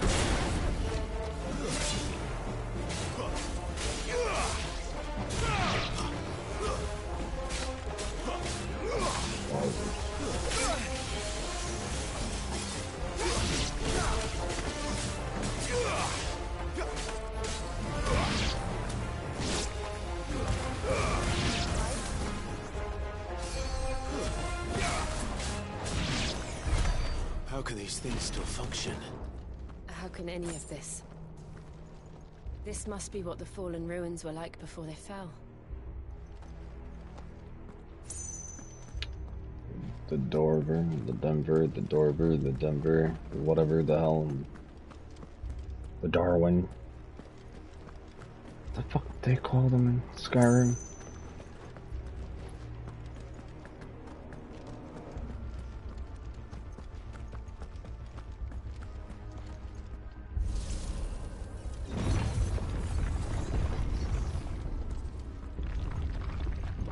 I beat that game on 360. Nowhere else but 360. I went back to play it on PC and Xbox Series X. No.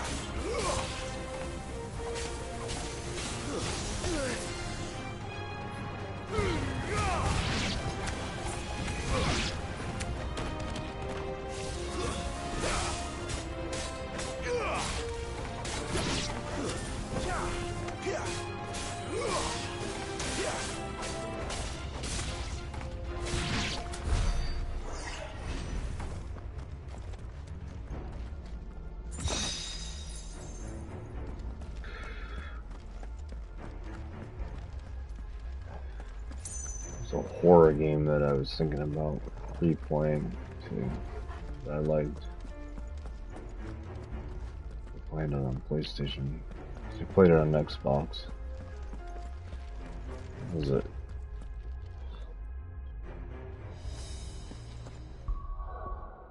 What the hell was it called?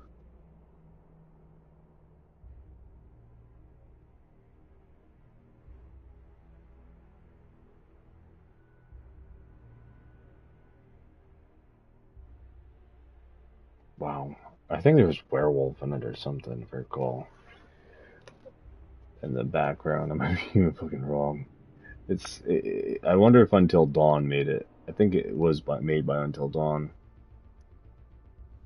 The developers that made Until Dawn. And Ariana Grande sang for it. Had an opening. What was it, the name of the goddamn game?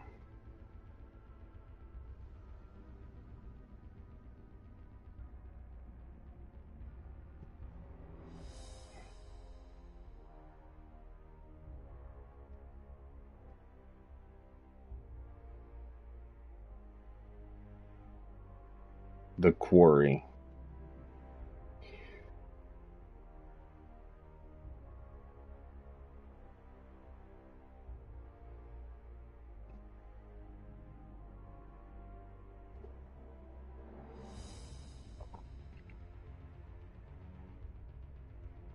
Yeah, it did have a werewolf. I wasn't wrong. Yes, for a second I was thinking I was wrong, but I was right the first time. There was a werewolf in it. Or werewolves, depending on how you played it out.